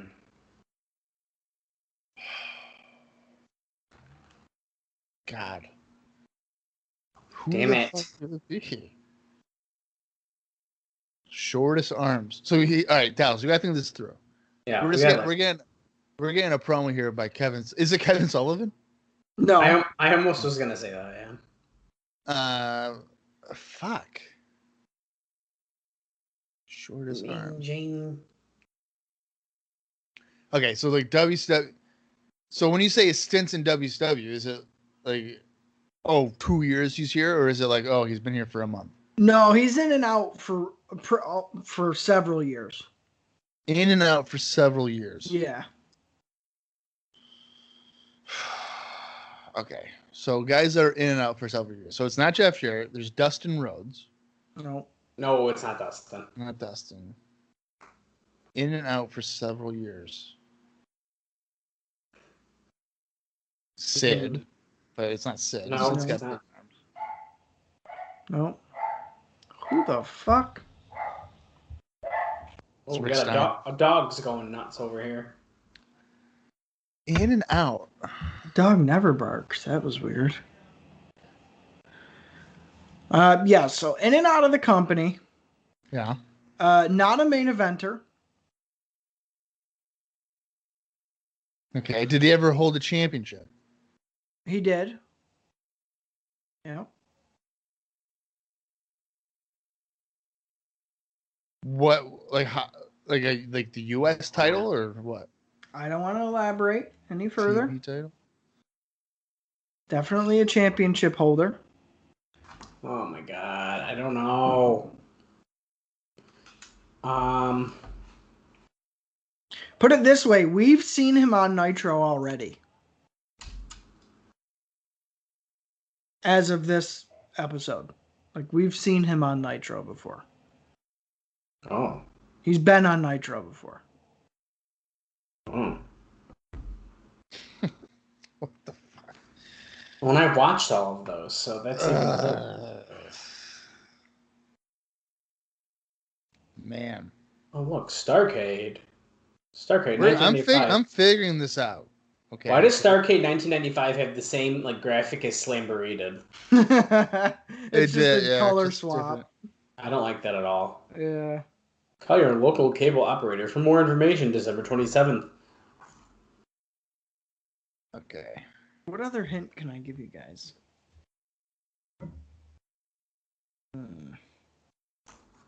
Buff Bagwell. No. No. His are thick, but they're not very long. I can't believe Dallas hasn't gotten it.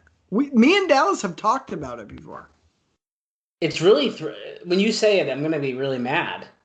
Yeah. Oh, dude. Yeah, for sure. 100%. Dean Malenko. Nope. No.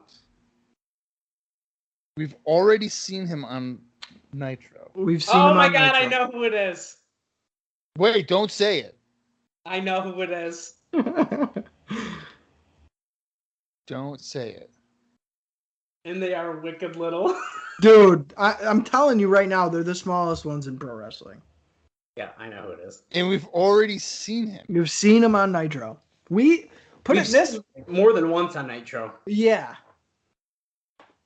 He's been on pay-per-views as well, but That we've watched? yes. What the fuck?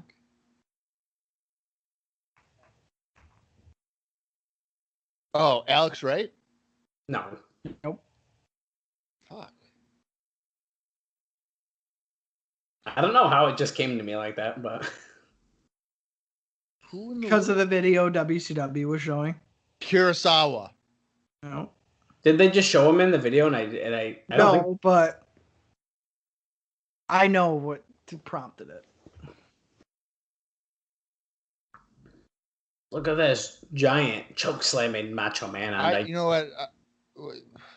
Shark. No. No. Luger won that match with unexpected help from the Put giant. it this way, Bob. He'd really have to look up to Shark. He'd really have to look up to Shark. Mr. JL. No. I almost said that. I've literally named almost every guy. This is ridiculous. He'd have to really look up to Shark, so that means he's short with short arms. Mm-hmm. Craig Pittman. No. And don't forget your other clue that you got earlier that you were on. How I What? said that the individual knows that he has short arms. Right. Because he has to do something about it. Speaking of Shark, I don't. I like Shark's outfit. It looks stupid, but I like it. well, that's what's kind of funny about it. I don't know, dude. You're going to be so mad when you hear it.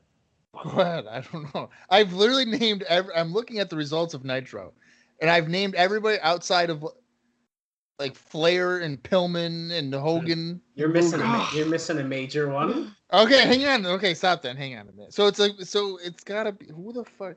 Wait, say those names again. Flair, Okay. Pillman. Okay. Um,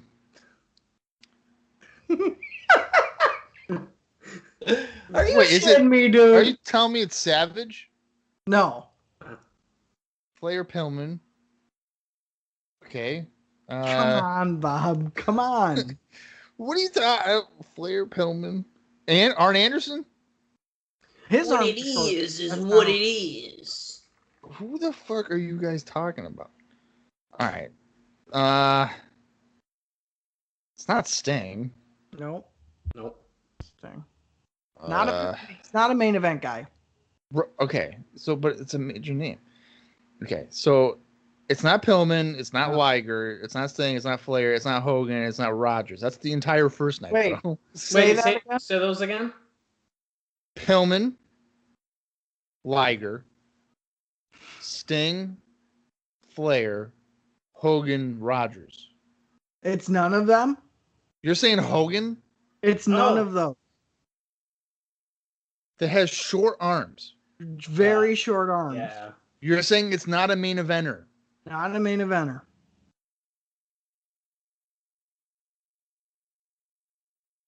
What the fuck? So Hogan's a main eventer, Sting's a main Right. eventer, Flair's a main eventer. Right? Okay, so is it Big Bubba Rogers? Nope. It's not Pillman, Oh. and it's not Liger. Yeah, it is. Or dude. is it Liger? Jushin Liger's arms are so fucking small. Wow, yeah. Look at them. Holy So crap. And he knows they're small because the bodysuit works for it. Wow, I clearly never thought that. Dude, I mean, yes. what the fuck? Yeah, they're wicked small. Very short arms. Wow. Well, yeah, everything you said makes sense in and out of WCW. In and out, pen on Nitro, Yeah. covers up his arms. Not He a main was event guy. He was a champion. He was the He was light champion. heavyweight champion.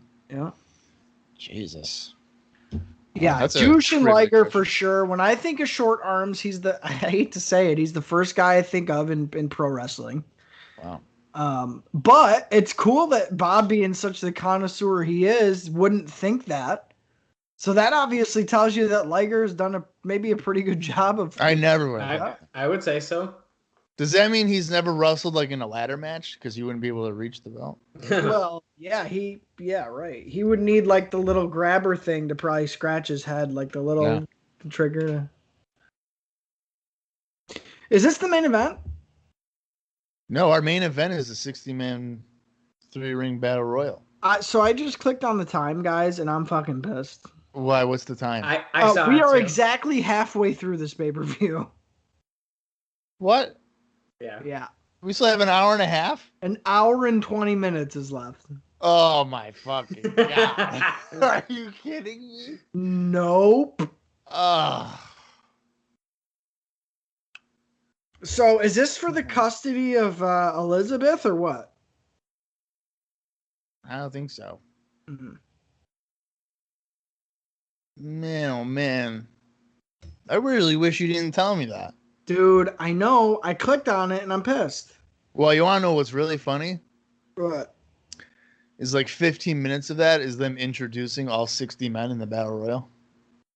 Oh, they started all in the ring at the Oh. same time? I didn't Oh know yeah. that.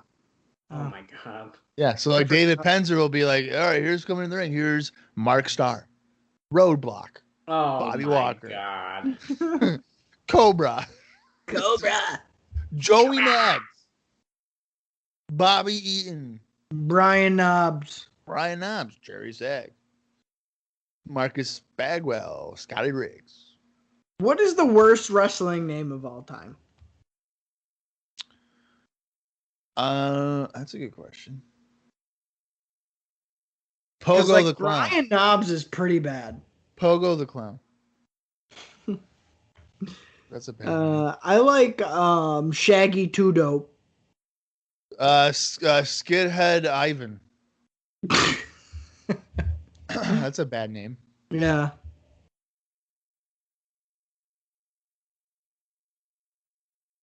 Guys, this feud is heated. It's whoever wins gets to take the needle out of Miss Elizabeth's arm. Wow. So I don't really understand why this is so heated, because Luger debuted on Nitro, and then Savage was like, we can't trust him, even though he just showed up. And then Luger showed his loyalty at War Games, but then I guess he turned heel at Havoc, but that wasn't really on Savage, that was more so on Hogan. Yeah, well, Hogan, Savage he thought he could trust him. No, Savage said he couldn't trust him from the start. Savage can't trust him because he actually secretly has cameras set up in Luger's house. And is like keeping an eye on him, and Luger's like plotting his revenge against all the good guys. No, you're right, Bob, because it was Sting who wanted to trust everyone. It was right. Savage. Sting is the delusional guy that always. Well, he's found God, guys. Right. Almost a couple of years, 5 years. Do you guys think that Luger ever just sits in his probably, I don't know, maybe even studio apartment at this point in Buffalo in his wheelchair and just thinks, wow, I used to live in a mansion. And I used to be fucking jacked. There's no way he's in a studio apartment. I don't know. You never know, dude. We've seen the inside of his house, and it ain't nothing special. Well, yeah. His refrigerator looks like a refrigerator from 1974. Well, I feel like when they tease the Icon special, it shows him in front of a house. So I think it's like a house. I don't think it's probably Sting's house. I don't think it's anything special. I think it's cool that he's having an Icon special. Yeah, but I don't know when it's coming out. I'm sick of waiting for those stupid things. I wish, you know what? When he unfortunately had all of his unfortunate health things and he lost all of his money, he should have reached out to get the Lex Express and just live on the Lex Express. That's a good idea. That thing's probably fucking scrap metal right now. It's gotta be. How did Luger lose all of his money? The dude wrestled for fucking 30 years. On top. Was it those of the alcohol and pills? Well, yeah. I mean, he also had he got paralyzed there for a minute, so he probably had a lot of rehab and stuff he had to deal with. Yeah. I don't know, man. That's like that dude. I'm sure was paid well for a very long time. Yeah, but all these guys lose all their money. Some people aren't good, and especially if you're living like an extravagant lifestyle, and then all of a sudden it catches up to you. See, that's the thing too. I don't know anything about Luger's lifestyle. There's been nothing on any of who knows? Yeah, I mean, because okay, Hogan loses all his money because he gets divorced and he's got to pay for kids, and then his son kills somebody in a car, so he's got to pay for that. Hogan's money is why he lost all that. Well, but he got all that back plus some with the Gawker lawsuit. Yeah. Oh yeah. He made he got a shit ton of money from that. Yeah. But most guys, why they lost their money. I feel like with Lex, it's like a mystery. Like, what happened to Lex Luger after he was done wrestling? I don't fucking know. It's not a story that's been told 34 times. Yeah, talk about something. The Icons, they'll tell us. I hope that's what I've been waiting for, and instead they're like, here's Beth Phoenix, which it was good, but here's Beth Phoenix and here's RVD, which I haven't watched. But it's just like, I want to watch fucking Lex Luger. I haven't seen that story. I want to see that. He's got a torture rag on the floor. You can't win on the floor, Luger. Look at him. I'm having PTSD from when Bob chased me around the backyard last weekend and threatened to put me in the torture rag. Oh, yeah, I did do that, didn't I? Who was all at your party, Dick? Well, you don't know most of them, so it wouldn't really because you met them all online, you freaking weirdo. Online, work. Well, when my other friends move away. Was Brittany there? No. Bummer. What is that reaction? It was like Bob and Sarah. Why? Wait, who's Brittany, and why were you like, oh, bummer? Brittany broke up my life. That's who that is. That's who it is. That's the what? We've talked about it before. We don't need to go into it right now. Okay, who else was there? Is that the girl from high school you were talking about? Yeah. It's the girl from elementary school. Oh. Yeah. Yeah. Jeez. Does she have a boyfriend? Yes. Dude, who else was at the goddamn party? Kaylee was there.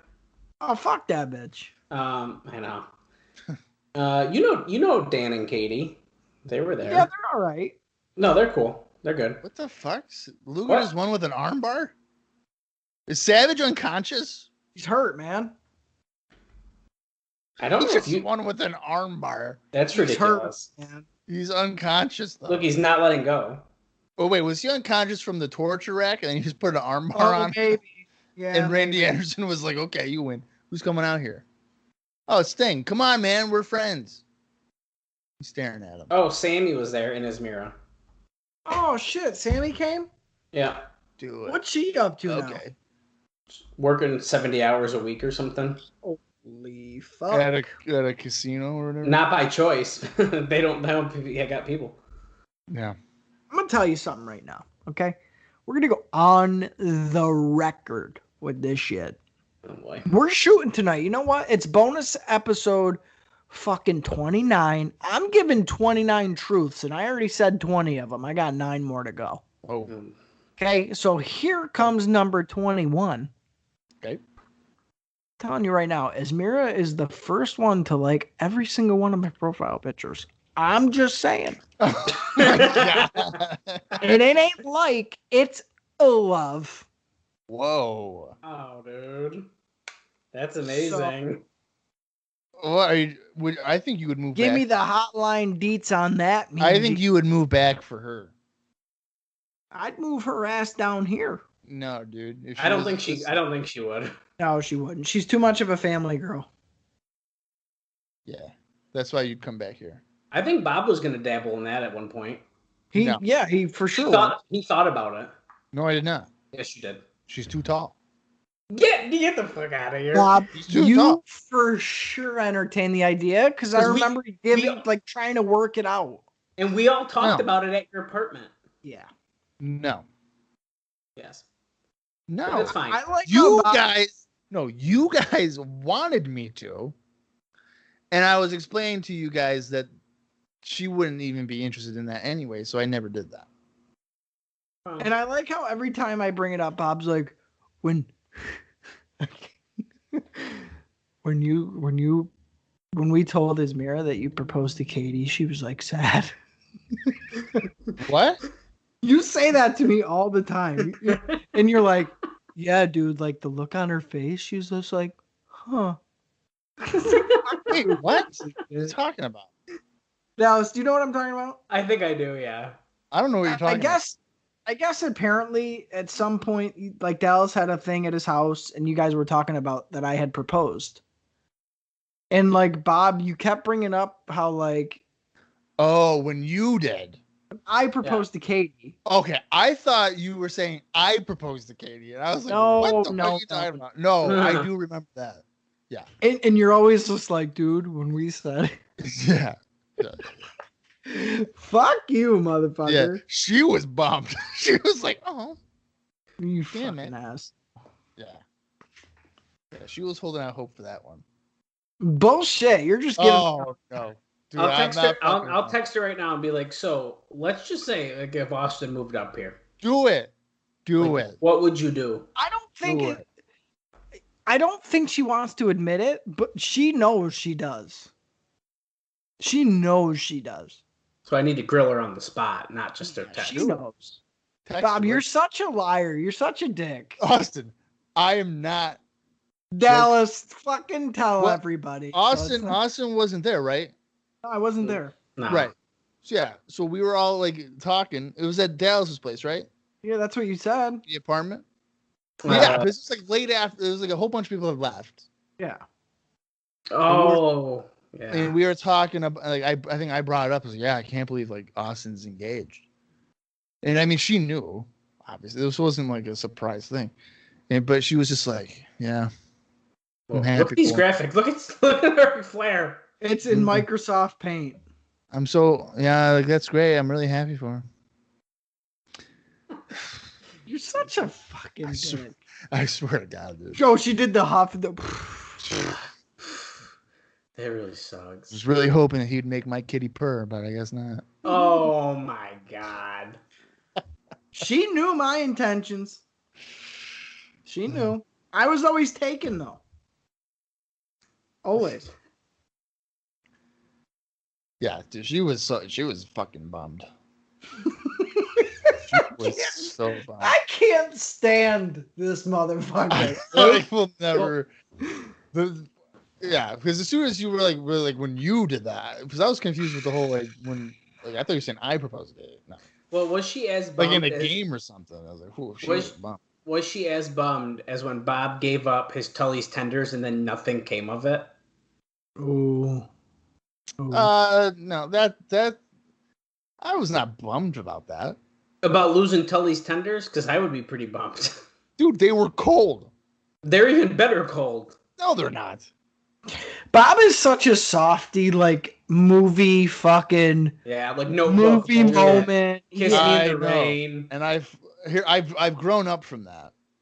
Like I've stopped doing that. But what I'm really like horrified about is that I saw that they're doing like a remake or something of How I Met Your Mother, but it's like How I Met Your Father. Oh god. And I'm fucking terrified because there's gonna be like a 16, 17-year-old version of me out there. Yeah. Who's gonna watch that show. Yeah. And they're gonna be like, oh wow. That girl in my junior year of high school, if I do this stupid romantic thing, they're going to fall in love with me. Yeah. Because that's what I was doing. I'm still pissed about the bus ride thing. I still fucking think of that. Yeah. I'm telling you right now, I still think of that stuff. Yeah, and dude, it makes me so mad. I've done stupid shit. There was a couple of bus rides. Well, and the problem is you put a lot of faith in other people, and that's your problem. Well, but here's the thing. You can't be mad at the person because, to be fair, they made it kind of like they didn't want to be with me anymore. I know. Right? And it was me like being this hopeless, like, hey, he just tried to bite his finger off. What the hell was that about? Oh, so like that was just me not wanting. I think I had a problem with people giving up on me. Yes. Like I didn't want to accept that. Yeah. So I would try to find any way to not be given up on. Grab your tissues, ladies and gentlemen. Can we just acknowledge the fact that Ric Flair is like taunting in a different ring? Yeah. But yes, Bob, I agree with you. That was an issue. Now you just don't. You barely give Sarah the time of day, which is good, I think. Yeah. It keeps her around. Yeah. It has. Keeps her on her toes. Although you did kind of chase her for a little while. No. You were yes, like, let me go and see her at work. What? I'm gonna wait this out just to this other guy thing. It's not working out. I'm gonna wait and make sure just to see. Yeah, but I never went there just to see her. No, but like you'd be like, yo, I'm on the clock, but let me go chat it up. Yeah.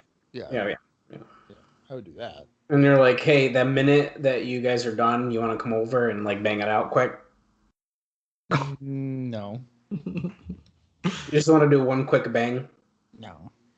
Walmart, fucking. Listen, Bob. Well, fine.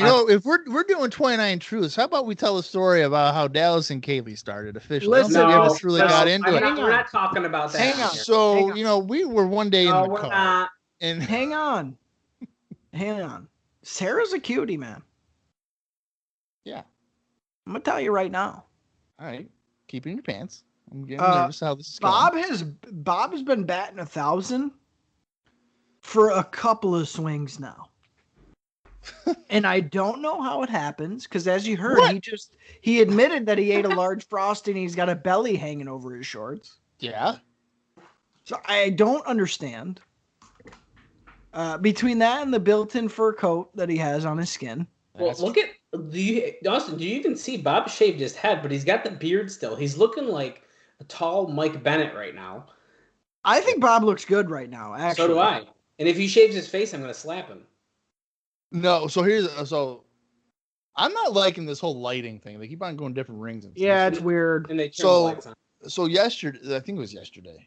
What the fuck is Sherry Martel and Colonel Robert Parker? Okay, anyway. They're scouting. Here they So- come.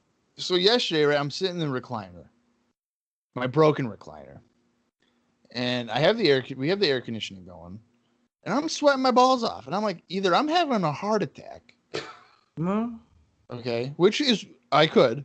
hmm? My family has a history of heart problems. My grandpa had a massive heart attack. My dad's had some heart issues. Mm-hmm. I'm probably gonna have a stroke or a heart attack. Oh my God. Anyway, I'm sitting in my recliner and I'm sweating my balls off. Like the back of my head is just soaking wet. My hair is like you would think I was Lex Luger, like on doing a drug test. Like I'm fucking sweating my balls off. So I'm looking at Sarah. I'm like, Sarah, I think I gotta shave my head. And she's like, right now it's like 8:00 at night. I'm like, yeah, I think I have to do it because like I'm fucking miserable. And she said, well, why don't we just put the portable air conditioner in the bedroom? I was like, yeah, that will help, but I'm gonna still be fucking hot. Yeah. So we do all that, and I shave my head or whatever, and then I take a shower. I get out, and she's like, "You feeling better?" Like I'm a child, right? And I go, and just to be like a snotty kid, I go, "Yep." Because guess who shaved my head? Sarah. Sarah. Yeah. Mhm. Yeah. So, but yeah, I mean, I'm telling you, it felt like it was 85 degrees in here, and I shaved my head, and it's like, cool, it's fucking 55. Yeah, this is a good look for Bob. I have thick, oily hair, and I hate it. Yeah. I can live with the beard like this, but the top of my head, when it gets too long, it's like, oh my God, kill me. Yeah. We're just probably scared away half the listeners here with half the shit we've been talking about this episode, but That's all right. Look been at a the- lot of stalling in this match, I'll tell you that. Ric Flair has a huge lump on the right side of his back. That's He's the always plane had crash that. thing. Yeah. Really? He's always had that. I've never noticed that. Oh yeah. I was watching a Raw from 2002 the other day, and I noticed it on the apron. I'm like, holy crap, he's got this large lump on his back. Yeah, it's like a softball under his skin. Yeah. Whoa, I never noticed. Oh yeah, dude. Yeah. Yeah. Oh. Yeah, right there. There it is. Yeah. Yeah, it's gross. that's so weird. Yeah. Yeah. Maybe that was, I mean, I remember, didn't Jim Herd want to do like a humpback angle? Maybe that was, Oh. they were starting to do that. The inspiration. Yeah. You can't lose if he's. Flair's got the cushion chair. Nick Quick Patrick. time check here. First one of the show. We are at an hour, 40 minutes, and 9, 10, 11 seconds. So we have roughly an hour to go. Hour left? This match Yeah. is going to go 40 minutes? Yeah. Oh, son of a bitch, man. I was trying to go to bed before like 9:30. That ain't happening. Yeah. No way. That ain't happening tonight. Well, if you log off, me and Austin can watch the 3-ring 60. I gotta watch the Battle Royal. The whole point of the show. The whole fucking point. Bob, does Sarah have tattoos? No. I didn't think so. She I don't- seems like a very Christian girl. Um, Oh, No. low blow. And you're corrupting her. I am not corrupting her. Mm. Well, Dallas 100% corrupted Kaylee. I sort of think so. Oh, dude, sorta. Come on. I mean, she was a virgin before you even met her, and then you were just like raw dogging her. Oh, I'm not even talking about that. That's what I'm talking about. I've seen the pictures. Like she had like a tiara. Like I 40 trained girls. Kaylee Oh, at work, and she was like this quiet, like nice girl. Like, oh, you got my name wrong, but that's okay. And like just this, and this dude. Like, You I don't met even her know at who work? He is now. hmm Oh wow! And you were a key holder, so you're banging the help. Oh No, my he God. wasn't at the time. No. Well, don't matter. Eventually, he was. And I wasn't getting supervisor pay, so it doesn't count. Right. That's fair. Yeah, dude, I trained Kaylee, and what did I introduced her as a different name. Somebody was talking. I'm like, oh, this is our new exhibitor. Caitlin. I fucked it up. I know the story, though. I remember you saying that. Yeah, and then like fucking fast forward, different person. Hmm. Dallas's fault. Yeah, well. She tries to say that she didn't take any of my jokes and like sense of humor, but she definitely has.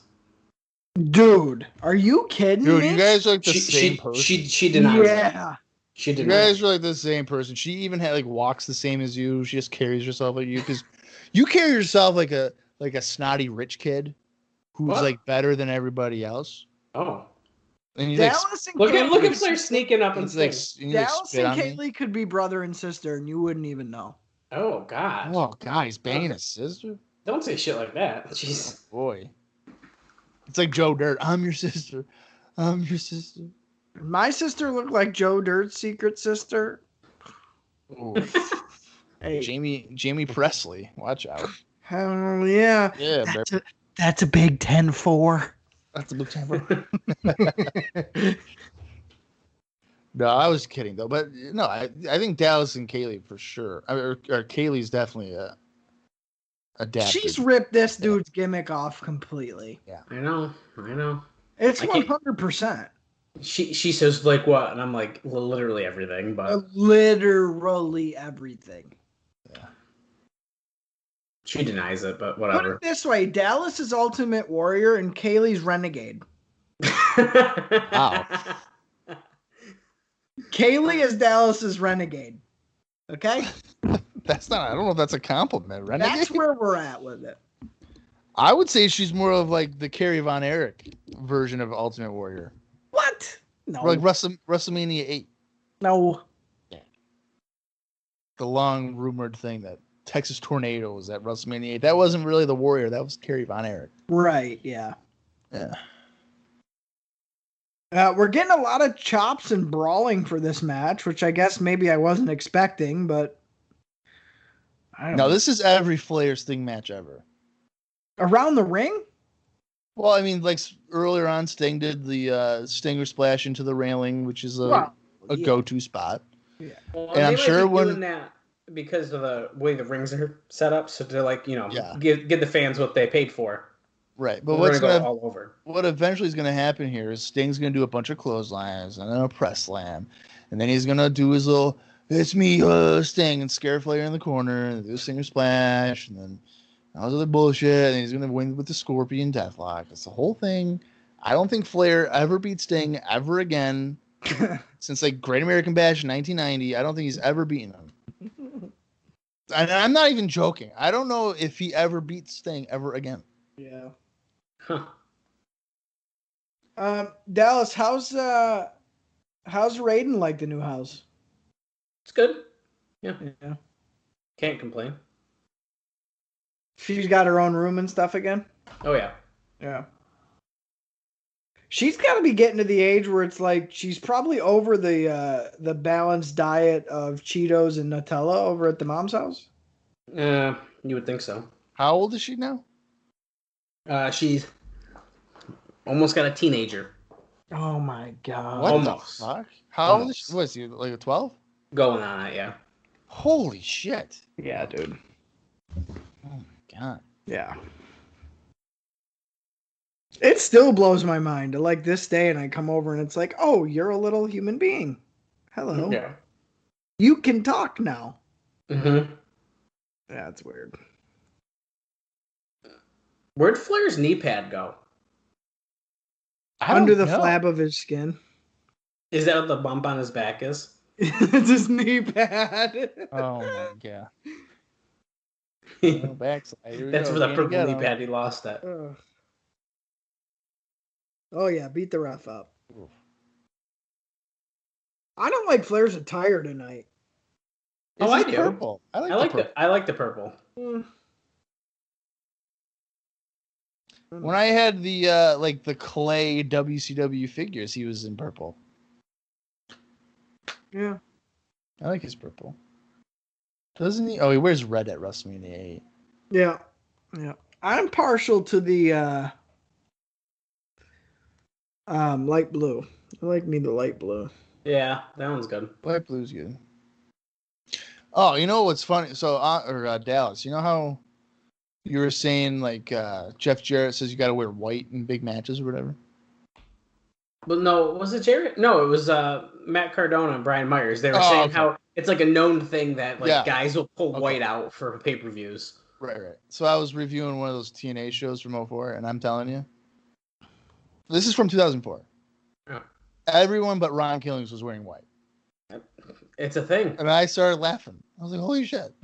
It's real. It's a real thing. If you like go to WrestleMania, go watch a WrestleMania, especially current day ones. All of a sudden, people, people that's who true. never have worn white before, all of a sudden are wearing white gear.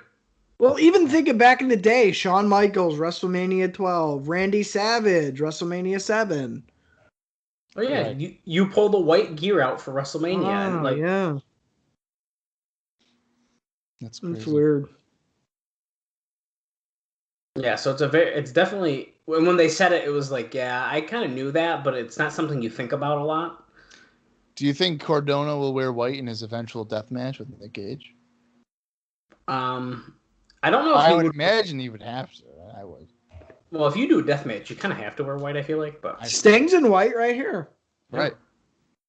Superplex. Oh my god. oh my god, that was a big one. Never seen a superplex. Oh, see, here we go. Scorpion. He's already turned over. He's gonna tap. No way. He's giving up. He ain't getting out. What is the stipulation for this match? Nothing. See, look, he just gave up. Oh my god. I fucking told you, dude. What the hell? Shit. The problem with Sting and Flair is like they've done the match to death. I know, yeah. So it's like you don't even care anymore. Yeah. And the fact that they did this 2 weeks ago on Nitro after Havoc, why even bother on pay-per-view? You already beat him. Yeah. Right. What's the point? Why am I going to pay for it again? Am I going to pay? I just saw it on free TV. And not for nothing, Sting and Ric Flair's matches, their best matches are behind them with one another. Oh, yeah. You know? They figured out a formula in 1988. Yeah. And they would proceed to run with it for 13 years. Yeah. So, see, look at Press Slam. Whoa, shocker.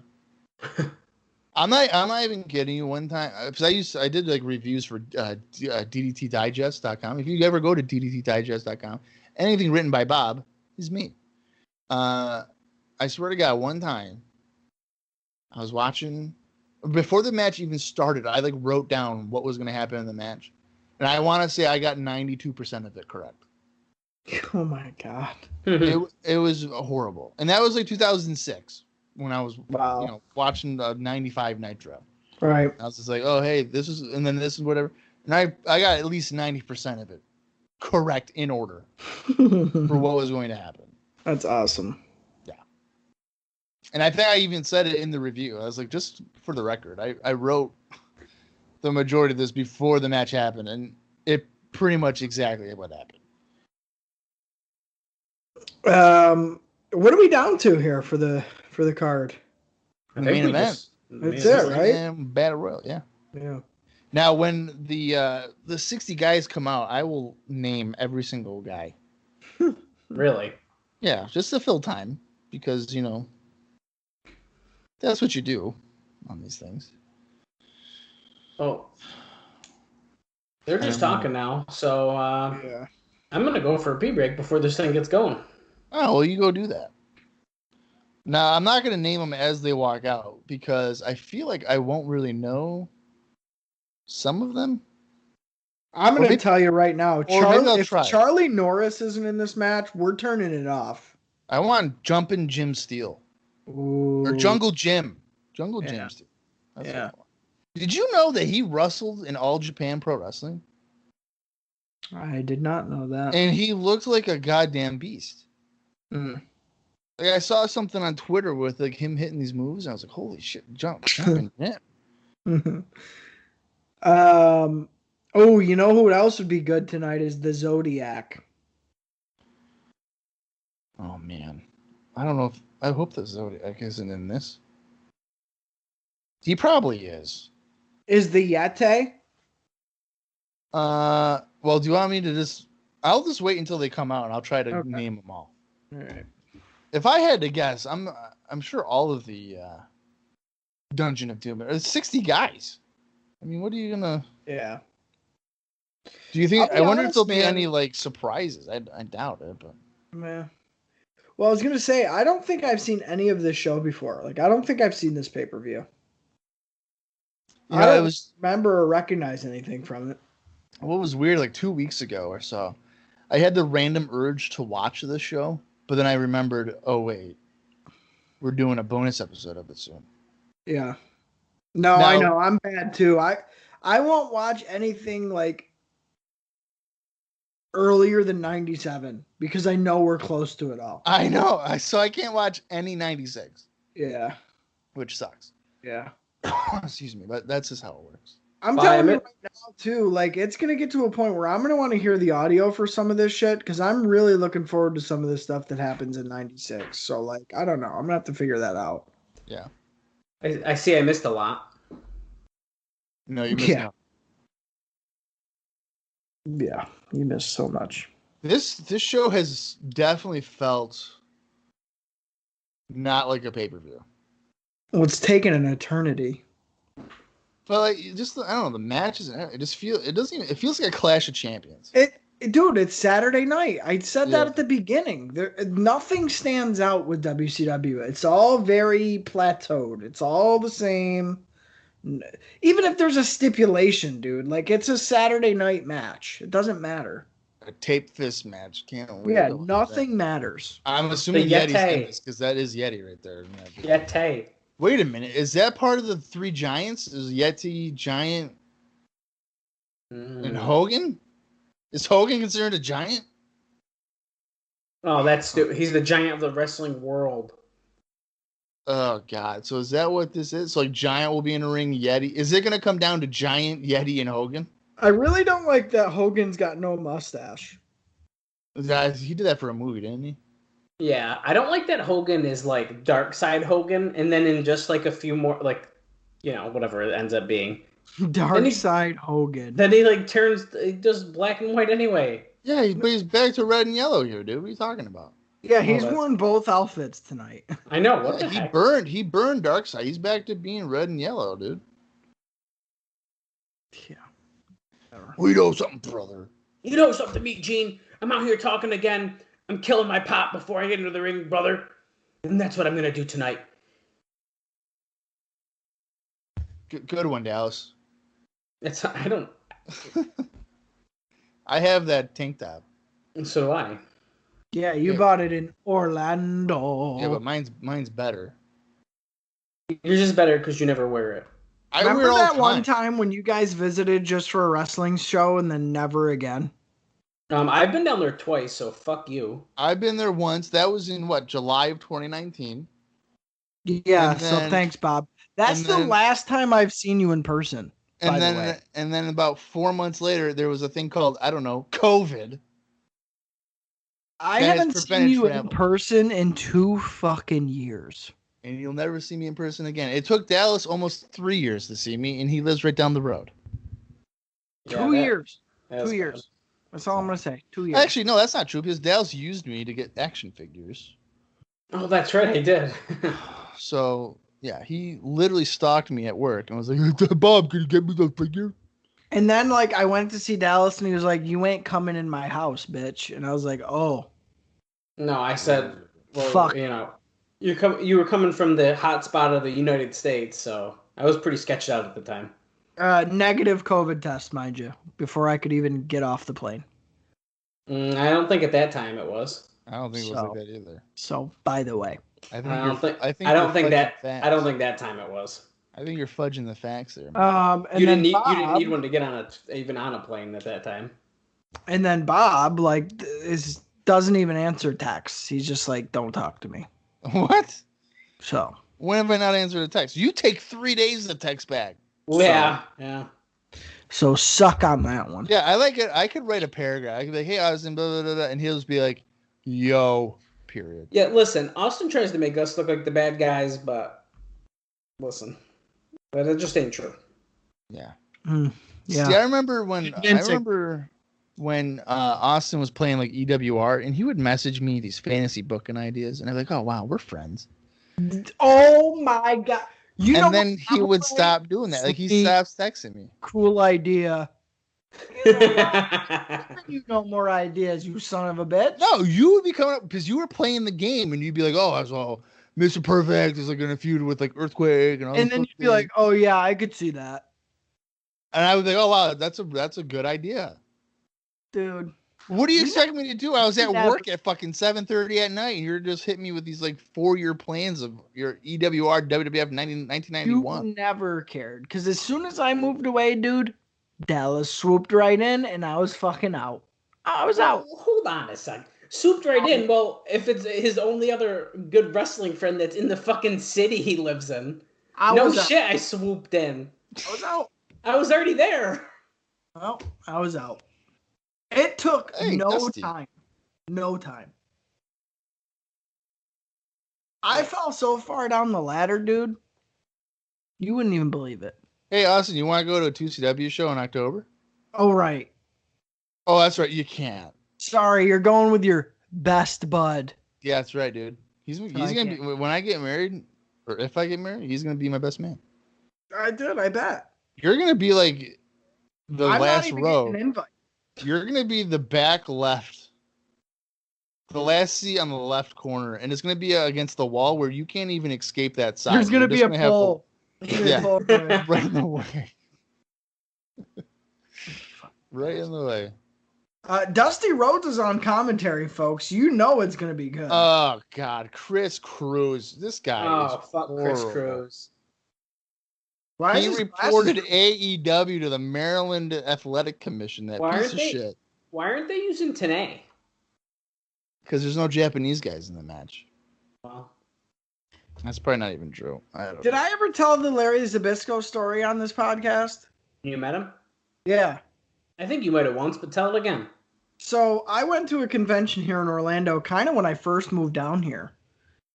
And there was a bunch of guys. I met like Sinister Minister, Scott Hall, Eric Bischoff was there, Cornette was there, and Zbyszko was promoted.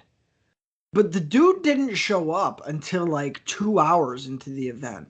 Arn Anderson. All right, here we go. Arn Anderson, Alex Wright. I know that guy.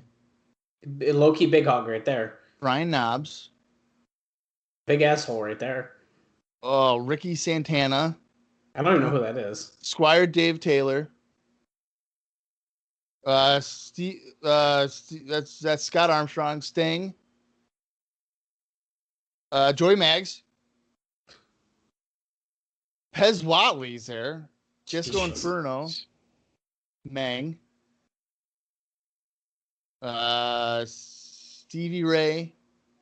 Mark Starr. Colonel Buddy Lee Parker and his buddy there. What's his name? I missed it, so I have no idea. Lex Luger. Eddie Guerrero. Cobra. Who was the guy that was his partner? Mr. Wonderful, the Giant. There's like something. Chris Canyon. Bobby Walker. Bobby Walker. Fuck. Bobby Eaton, Savage. James Earl Wright Chris Benoit. was his name. Marcus Bagwell. Who? Super The Assassin? Yeti. That's not the Yeti. That's not the Yeti. Who is that? Well, I guess it looks That's different. Kurosawa. That's Hugh Morris. There's Zodiac. Oh, God. VK Wall Street. He's like, I can't believe I'm behind the Zodiac. Diamond Dallas Page. Is that Scott Norton? Yeah, that's Scott Norton. Yeah, baby. Brian Pillman, yeah. Work the camera, motherfucker. Sergeant Greg Pittman, One Man Gang. Jesus. Super Assassin there. Mr. JL. They're getting Bunkhouse really Buck. close together. Yes, there's Sasaki. Who in the world is that guy? I don't know. Shark. That's Steve Armstrong. There's Road Warrior Hawk. There's Dave Sullivan. Hopefully he doesn't have a rabbit. Scotty Riggs. Johnny B. Bad. Who the hell is that? I don't know who the hell that guy was. Steven Regal. Max Slater. Muscle, another super assassin. That had to have been the Yeti, but why was he like that? And Fidel Sierra, Kevin Sullivan, holy shit. These guys are running now. Jerry Sack, Jim Duggan, Booker T, Big Bubba Rogers, There's some good guys in this match. Ric Flair, Hulk Hogan. And the 60th man. Hulk Hogan. How come Hulk Listen. Hogan and Ric Flair didn't beat each other up? Who the fuck was the one guy? I like that Big the Train Yeti. Bart? Who the hell is Big Train Bart? Why did Yeti look like a rip-off Scorpion from Mortal Kombat? Yeah, what was that about? Yeah, dude, for sure. For sure he looked like that. Anyway, back to my Zbyszko story. Yeah, sorry. Yes. Oh, and Mike Winter. Mike Winter was Yeah, he probably was the in there. mullet guy. He was in there. So Larry Zbyszko rolls in. Dude looks like he just got off the beach. He had fucking flip-flops on, a fucking flower shirt that was all unbuttoned. Rolls in with his little suitcase, sits at his table. Mind you, the event's been going on. Unpacks or whatever. He's got like one little stack of promos. And I'm telling you right now, not one motherfucker went up to his table for a good 30 minutes. So I said, okay, I'm going to go meet Larry Zbyszko. So I walk up to him. Wicked cool guy. Like talking to me like, hey man, what's up? And I'm talking to him and he's like, yeah, you're going to get a promo? And I was like, yeah, of course I am. And he goes, good, I might be dead soon. Oh, And I didn't know what to say.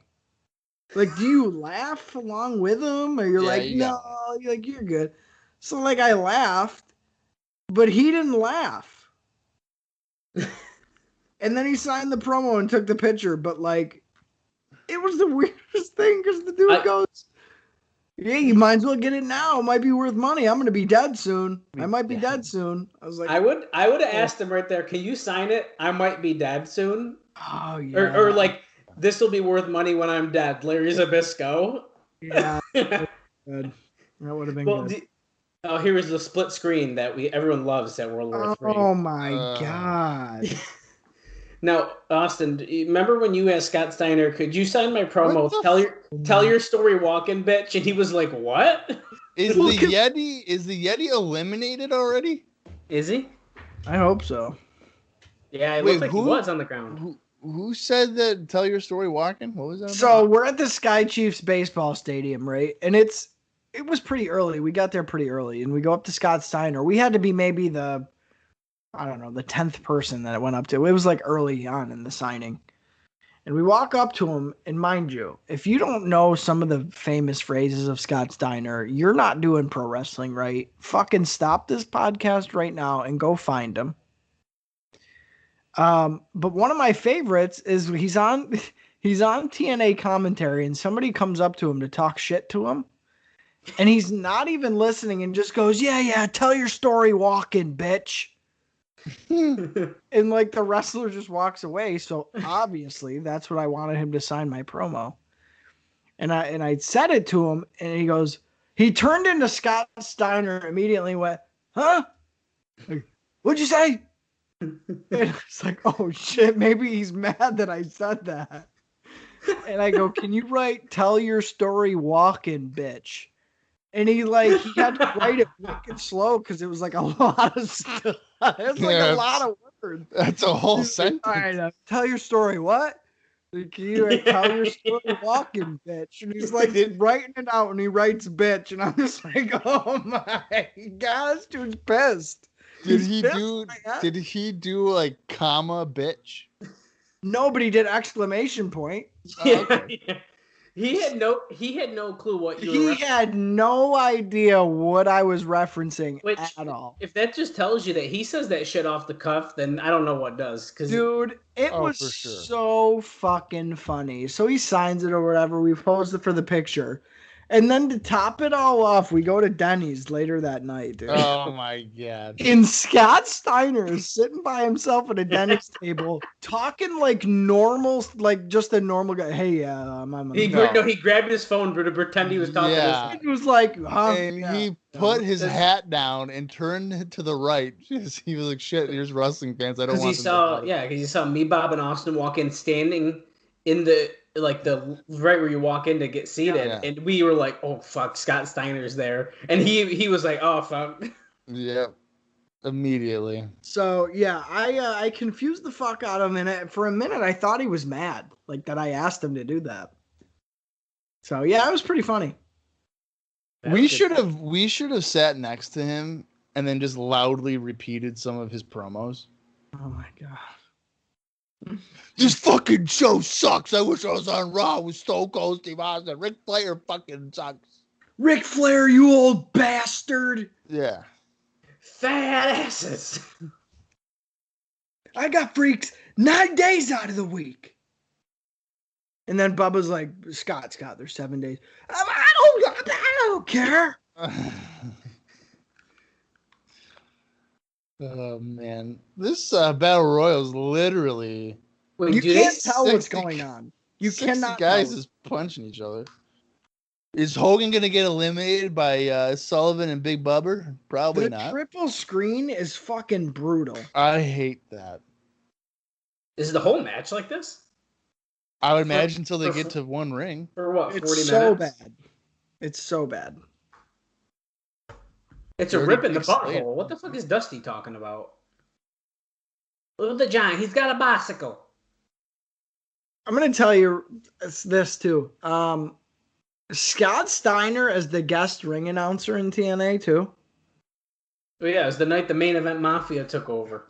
Yeah. is probably top 10 Scott Steiner or top 5 Scott Steiner moments. How did Scott Steiner never win the TNA World Championship? I have no idea. I have no That clue. seems like a question for Jeff Jarrett on the My World podcast. Yeah, I Like, don't know. Jeff, how do you not give him the title after that math promo? The math promo, yeah. Well, because at that time he was teaming with Petey, though, so that's probably why. Yes. Yeah, Yes. Where Petey Williams was like a little Scott Steiner. Yeah, he was Yeah. Maple Leaf Muscle. Dude. Yeah. So fun. He'd stroke the goatee as Scott Steiner would stroke the goatee. dude. Yeah. Holy fuck. That's awesome. Fuck yeah to that. So ridiculous. Yeah, Scott Steiner's a funny motherfucker. You know what, though? Sid's funny too, but Scott Steiner's still funnier. Well, I kind of feel like Scott Steiner's intentionally trying to be funny, and then Sid's like accidentally funny. Like Sid's not trying to be comedic; he's trying to be tough. He's a dumbass. Sid's dumb. Yeah. Oh, I thought Bubba was gonna get tossed out there. Yeah, How- Scott how knows about that he's guy? being. Scott knows he's being silly, Yeah. but he's like being a tough guy silly. Sid just thinks, "Oh, I'm a badass." But it's like when you say that you have half the brain as someone else, you're just being dumb. And I love that, like, Kevin Nash is in the ring dressed up as somebody. And I as think soon- Vince. I think he's like mocking Vince. Yeah, and then as soon as Sid says that, dude, Scott Steiner just completely breaks and just is cracking up. No, it's not. I think it's Scott Hall.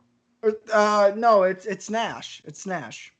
No, I'm saying, but in terms of laughing, I think it's Scott Hall, isn't it? Is it Scott Hall? I don't Yeah, know. Steiner's not in there. I thought it was Nash. But who doesn't was, like laughing at him. I think but doesn't Nash even makes a face? He's like, wait, what? Yeah. Like Yeah. what? It's I don't really. know. Half a brain, okay. So how come guys are fighting it on the floor? I don't know. Is it not over the top rope or It is over the top rope, but they didn't go over the top rope.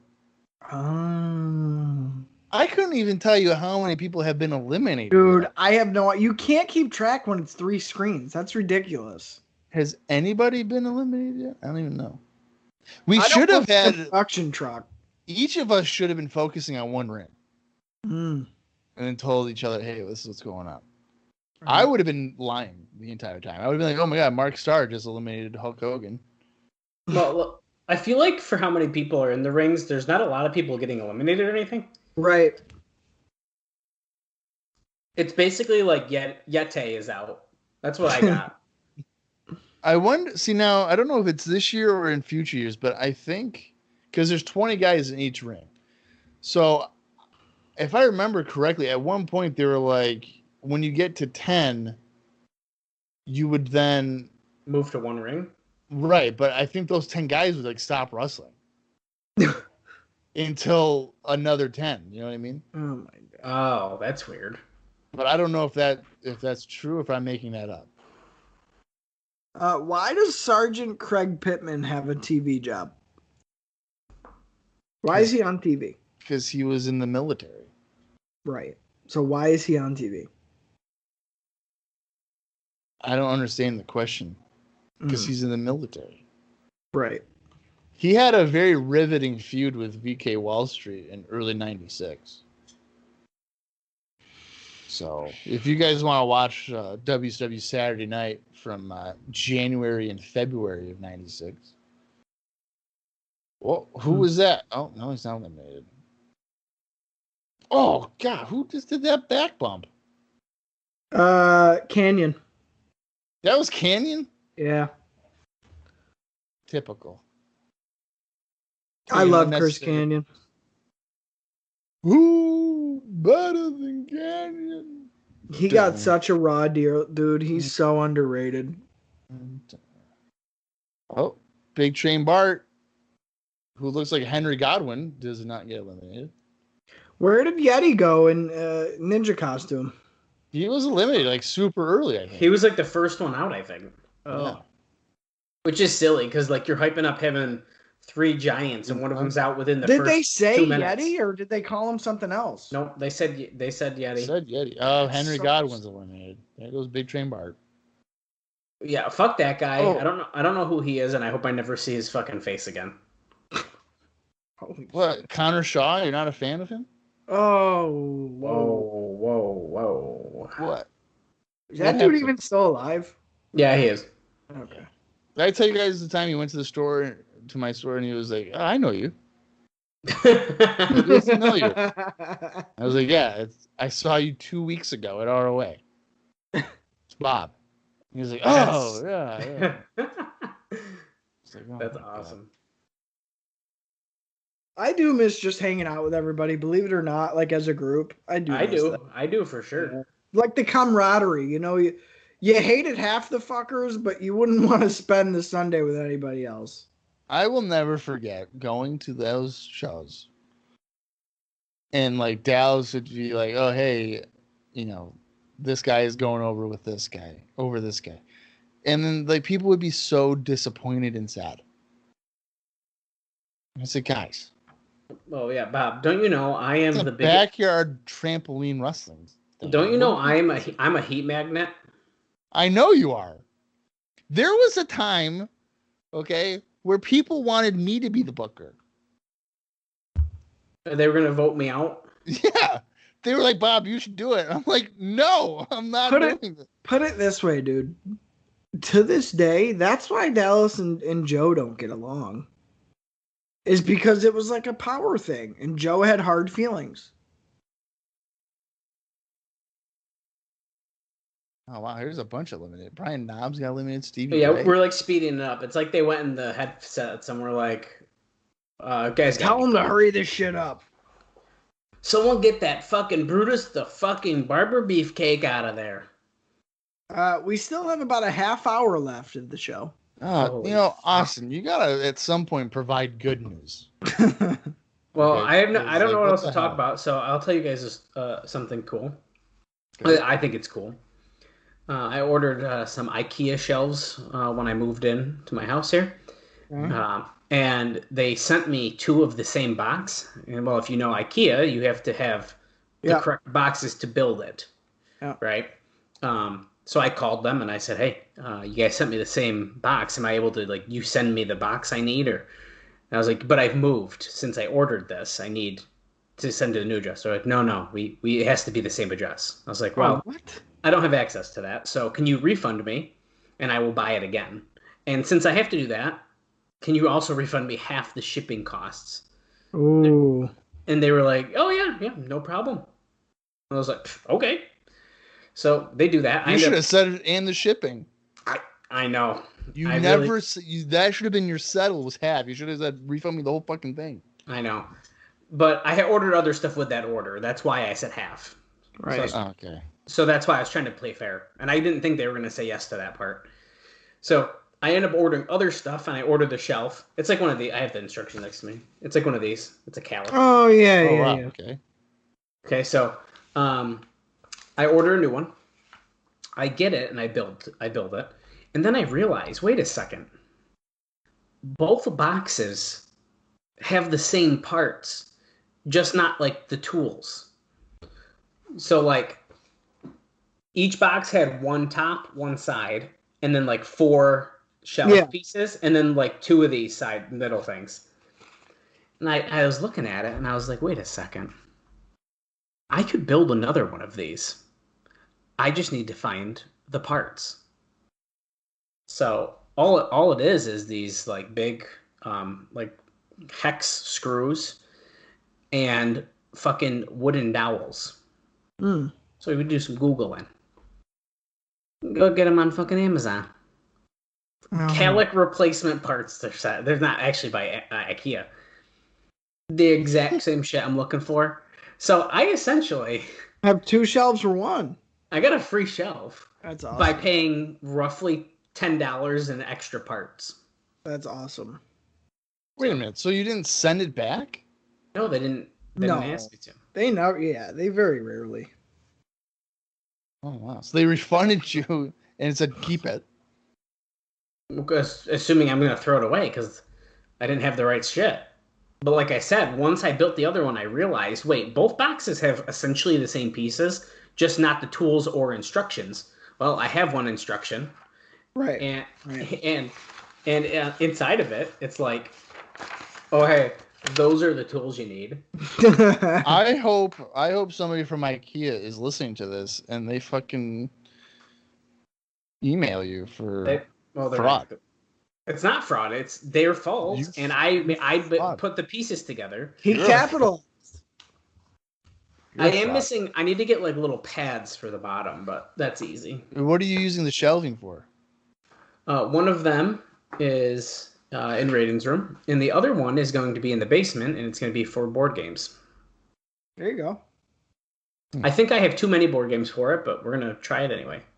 Yeah. Are they all moving to one ring now? It does look like we're moving rings. There's some migrating, yeah, because one ring's definitely pretty much empty other than Zodiac, so. Yeah, they've definitely. Here we go. Tony's estimating we have 31 people here. Oh my god. There's nothing you can do in that ring. No. The one guy's literally like barely able to shuffle around. Oh my god. Does anyone actually like One Man Gang? No. Okay, I just wanted to make sure. I like him as Akeem. No. Akeem, the African Dream. Look how he's choking him with Taskmaster. Does he even do anything? He's not choking. You see him patting him on the back. He's like, "You're good, buddy. Appreciate the paycheck." He's like, I'm taking care of you, brother. I like how half the people are just laying on the ground. Oh, guys, I made a secret purchase recently. Oh, what'd you do? So, okay. You know the guy who does like the bootleg WWF, WCW, ECW shit on Twitter? Maybe. Like he does like the shirts and the... I sent you the... Oh, it's the one you sent link. us? Okay. Yeah, like stash pages or whatever. Mm-hmm. Yeah. So he does FMW shit a lot. I saw some and it was wicked cool. And dude, he did a fucking ring crew jacket. Mm-hmm. And I spent $80 and bought an FMW orange and black ring crew jacket. That's pretty cool. Mind you, I live in fucking Florida where it's 100 degrees. But I said, you know what? I missed out on the WWF tank tops, which I was pissed. I ain't missing out on this. So I fucking bought it. WWF tank tops? Yeah, the ones I sent you guys. Yeah, they were up there. Where's like the big WWF, like, new generation logos? Yeah, I saw them. And they don't exist anymore? Sold out. His stuff sells out very fast. Well, that's pretty cool. Just think, like, if you visit and it's a little colder, you can wear that jacket. Well, and another reason, too, is, like, when it is fall time down here and stuff, and we go to, like, Disney a lot at night, it's fucking freezing. It's very cold out. What's it get to be, like 60? No, like 50 with a wind chill of a fucking. The wind is so fucking strong down here because it's all so flat.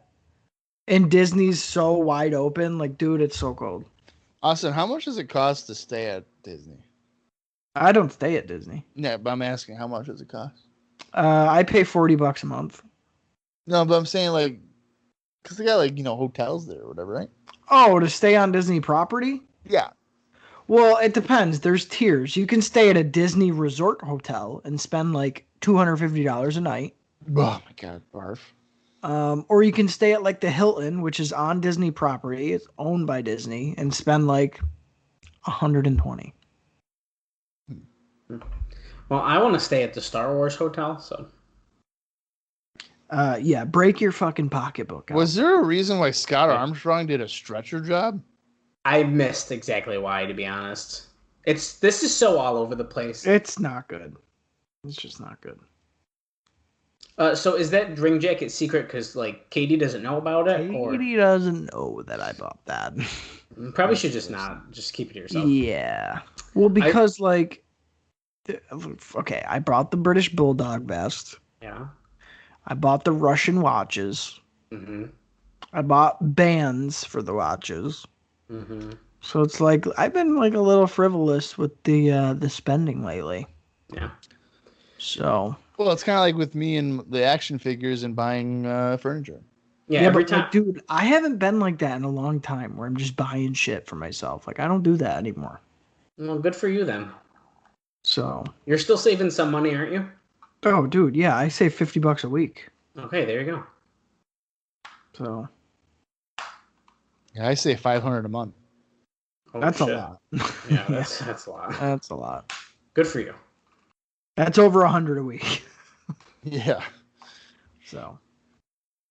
And that's including putting like 9% into my 401k. 9%. Wow! Holy shit. Yeah. Damn, Bob's gonna be banking. He's trying to retire in 2 years. They're like, "Oh yeah, when'd you retire?" 37. Yeah. Well, I just recently reached out to 2 sellers on eBay. I messaged both of them the same exact message, copy paste. Good, yeah. Do you have these magazines? If so, how much? Yeah. One gets back to me right away. Yes, I got them. 22 each. Okay, that's not bad. Mm. Then another one writes back, yeah, how's 2 for 22? I was like, yep. And free shipping, I think, from that guy. Yep. Hey. He goes, I just got to find them in the warehouse. I'll message you when they're ready. I was like, okay. Oh, wow. Sounds good. Wow. I haven't told the other guy that I don't want his deal yet. Yeah, just leave them on red. I was kind of thinking about it. Yeah. Oh, did Ravens get eliminated by going into the post? Who's going to win this shit? Giant? Probably. He's got to be the favorite. Yeah. Eddie Guerrero just hit a drop kick when there's no space at all. On Meng. Yeah. Oh. I'm in Dallas. Oh, and Johnny B. Bad both eliminated, so that feud's got to continue, of course. Yeah.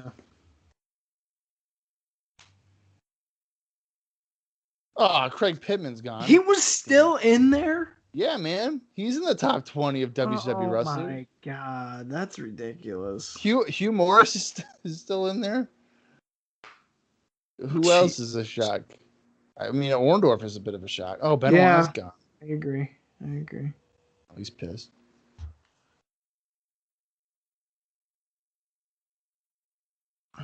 Who else is really a shock? I don't know who else is a shock. We still got about 15 minutes of this match here. Austin, how many times I gotta tell you, man? we need good news. Yeah. Kurosawa was gone. He was in there. I didn't fucking know. That's not good news. Neither is me getting engaged, apparently. Dude, I'll never forget that. Oh, dude, fuck you. Dude, I think she probably like stared off in the distance and didn't blink for like 20 minutes. You're such a fucking liar, dude. You're such a liar. I do sort of remember her having like a blank look on her face, looking real disappointed. She was bummed. Who the both are such pieces of shit, dude. She was bummed. No, she was not. It probably wasn't even a thing. She was bummed. In fact, next time you see her in person, I bet you she's gonna be real excited to see you, just because there's not a ring involved. Oh my god. No, next time you come and hopefully you bring Katie, you have to walk in first, and then we'll see her light up, and then Katie will come around the corner and she'll be like, oh. You two are ridiculous. She'll be like, maybe I need to change my name to Katie. Is that the problem? Oh, Zodiac's eliminated. Well, it's funny too, because like last time I was home and it wasn't, fucking COVID. Yeah. Did we not ride together? Like we rode to Dallas's house together? Or she was my ride or something? Oh, I do remember something like that, yeah. Yeah. Yeah, I wonder why that was. Maybe she wanted to be close to you. Mm-hmm. Well, the feeling was mutual. Well, then what the hell, man? What are we waiting for? I don't know. I think she's bullshitting. Oh, she was not bullshitting. Bob, shut up. She was not bullshitting. Dude, she was so fucking sad, dude. Dude, here's the thing. I can't stand you. This is what I'm gonna do. And I should have thought about this last time. Dallas, the next time you have a hangout and Esmira's there, I'm gonna be like, Esmira, I got a question for you. Hypothetically. Yeah, you need to. And she's like, what? I'm like, she'll say no. I'll be like, you and Austin, you think you'd ever like be interested in him? If like the timing was right? The thing is that you'd actually ask her that, so yeah, you need to do that. I would ask her that. 100%. No. And you're not going to see her for another 2 years. So I'll get back to you in like 2024. Yeah. Well, the thing is here that now that Bob's brought this up, as soon as we get off, Austin's going to be contemplating this all night. He's going to be up till 3 a.m. I know. He's going to be like, dude, like what? What if? I know, and that pisses me off. He'll be texting us in 2 hours and being like, yo, fuck you guys for that. I know. That's not cool. I'm gonna wake up to 12 messages like, what the hell, dude? Bob's gonna have fuck you, man. Bob's gonna have to edit the episode to take out all the heartbreak. It's friggin' bullshit. Because it's not a thing. For you, it's not a thing, but for her, it is. Oh my god. Jesus. I will never forget that. Because you made it up. No, I'm pretty good at when I notice people's feelings and like, when they like someone. Like I can never notice it for myself. When people like me, I don't fucking know. But when it's involving people where I'm not directly involved, I can always tell. And I'm telling you, dude. No. When we were talking about it, she was like, yeah, that's good. I think it's pretty important to note that Eddie Guerrero is in the ring with like pretty much every big name WCW guy and one-man gang. Yeah, if this is he's like getting the rub of all the main eventers. I mean, because most of them really liked Eddie. I know Flair specifically loved working with Eddie Guerrero. Yeah. I just noticed though, like it's pretty impressive. Yeah. I mean, there's Savage, Giant, Luger, Flair, Hogan. But you know what? A battle royal is where you can do that. Anderson, Sting. I mean, yeah, I know, I agree. But it's just like, oh god, spine buster on Eddie. I just think that's kind of cool. Yeah, no, I'm pretty sure he was pretty over with the boys. Like they really, really liked him. The upper guys. Yeah, and I'm pretty sure that Esmira really, really liked you too. Oh my god, why this? I'm gonna send her this episode and be like, "Can you just listen to this, please?" Yeah, listen to this for the next 2 hours and 55 minutes, please. Good lord. Because you won't believe it. What if she listens just to hear Austin's voice? I think that Screech is our only friend that listens, and that's yes. It's probably better that way because Screech appreciates it. Let's keep it that way. He appreciates us, and I actually like Screech, so I like to keep it how it is. You don't think Joe's ever listened? I guarantee you he's listened to maybe 2 episodes. He probably did what I did when I started, but I wasn't listening to podcasts at the time. It's different. No, it's not different. You said you were going to listen every week, and you made it to the Royal Rumble of 1993. No, I didn't even get that far, I don't think. Well, you piece of shit. And I don't know. That's like episode 6. No, I didn't get that far. We got to 5 max. Oh, my God. It's the truth. Bob, why did we let him taint our fucking shit? I don't know. Why did I start doing a TNA show with this motherfucker, and I got to repeat the same episode twice? Yeah. Well, yeah, Why? and you can listen to that over at the TNA podcast. We're at Cross the Line TNA on Twitter. Yeah, great. If you want to listen to an episode where Bob is probably pissed off, it's going to be the June 25th, 2003 show. I'm going to go ahead and just cry. Are you? Did you just Flair's see how gone. Flair got eliminated? Anderson's gone too. They Why is he- fucked up the spot, and Anderson barely hit Flair, and Flair fell off the top rope and out of the ring. That Bullshit. was terrible. Bullshit. Who we got? We got Luger, One Man Gang, Hogan, Giant, Savage. One Man Gang Is that needs to it? fucking go. Sting, Dude. Giant, Luger, Hogan, Savage, Gang. That's who we have left. We have Yeah, 6 he's guys. got to go. I thought that One Man Gang was much larger than he is. He was at one point. He was okay. Yeah, he was bigger than this. Are they about Double to teaming the clothesline Giant, but this is weird because Sting and Luger. I mean, Luger's the bad guy. Oh, they tried to No, push they're him over, and he friends. didn't go over. Oh, but they're still friends though. Oh yeah, Sting and Luger are friends. Oh, Hogan just eliminated Oh. all 3 of them. That's ridiculous. Giant pulls Hogan under the ring, under the ropes. Is Gang eliminated? Yeah, I He think is. Savage got him out.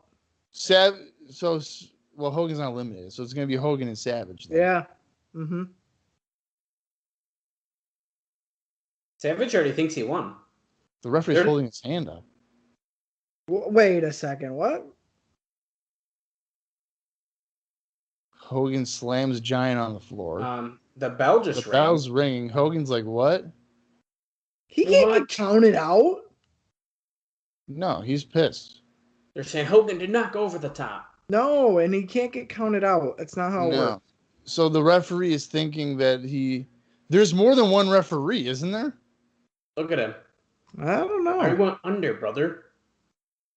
How do you have a 3-ring 60-man battle royal and there's one ref? Yeah. For the How do Royal you- Rumble, there's like 4. How do you guys feel about wrestlers who tuck in up until their belly button in their tights, even when they're like in shape? I don't like that. I hate it. Yeah, that's not good. I want to see the V.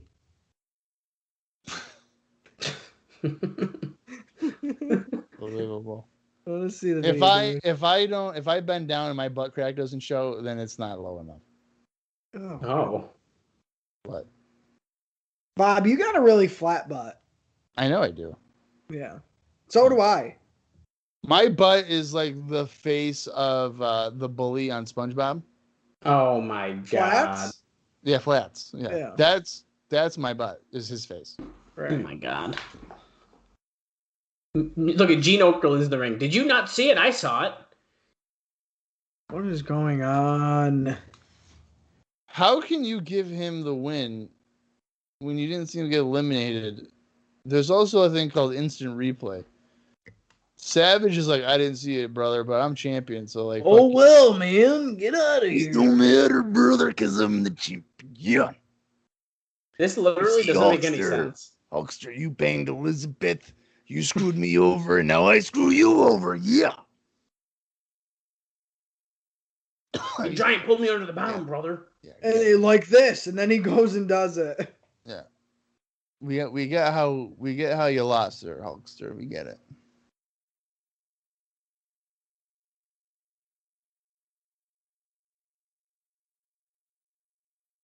Savage looks great with that belt, though, I'll tell you. Oh, dude. Yeah, come on. They're like, all right, who's got the Slim Jim? Well, who's the champion now, Hulkster? It's me, the Macho Man Randy Savage. And if you think I'm going to give you a title shot, well, brother, you're fucking wrong, because I ain't going to give you the belt. You see, Cobra backstage, brother, he deserves a championship match. Why are you laughing at Cobra? He's a tough guy. Did you see his match with Bobby Walker on WCW Pro? Oh, yeah. I'm gonna ask everybody in here, brother. Did I go under the fucking bottom of the rope? And by bottom, I did not bottom for Bubba the Love Sponge's wife. Okay, maybe I did, brother. But only he saw that on video camera, brother. Oh, my God. Did I take my soup thermos and run wild on Bubba the Love Sponge's wife, brother? Gawker.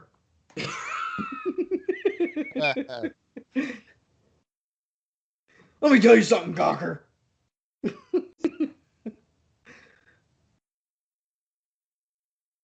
Why are they nose to nose? I can't take Hogan seriously without his mustache. I know, dude.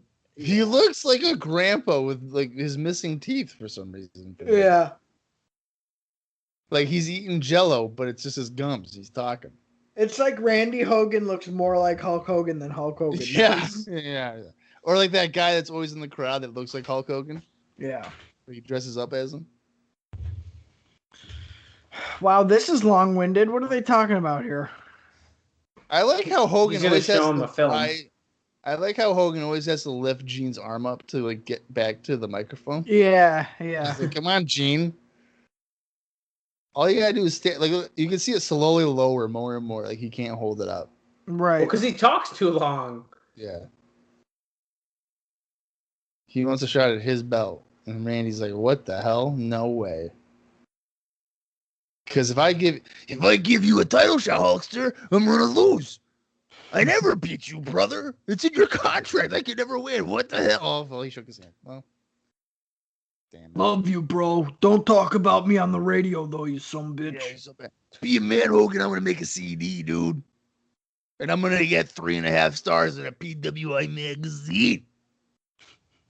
This is a real volatile situation right here. People are leaving because they're like, this is bullshit. Yeah, they're like, oh, they shook hands. Fuck this. And Hogan had to get the last oh yeah in there because of course. So it's like Savage is the champion, but like he's still Hogan's the guy. He's still secondary to fucking Hulk. Well, that's the shitty thing. That doesn't make any sense to me. Yeah. That's Randy Savage's whole career. Literally. His whole career.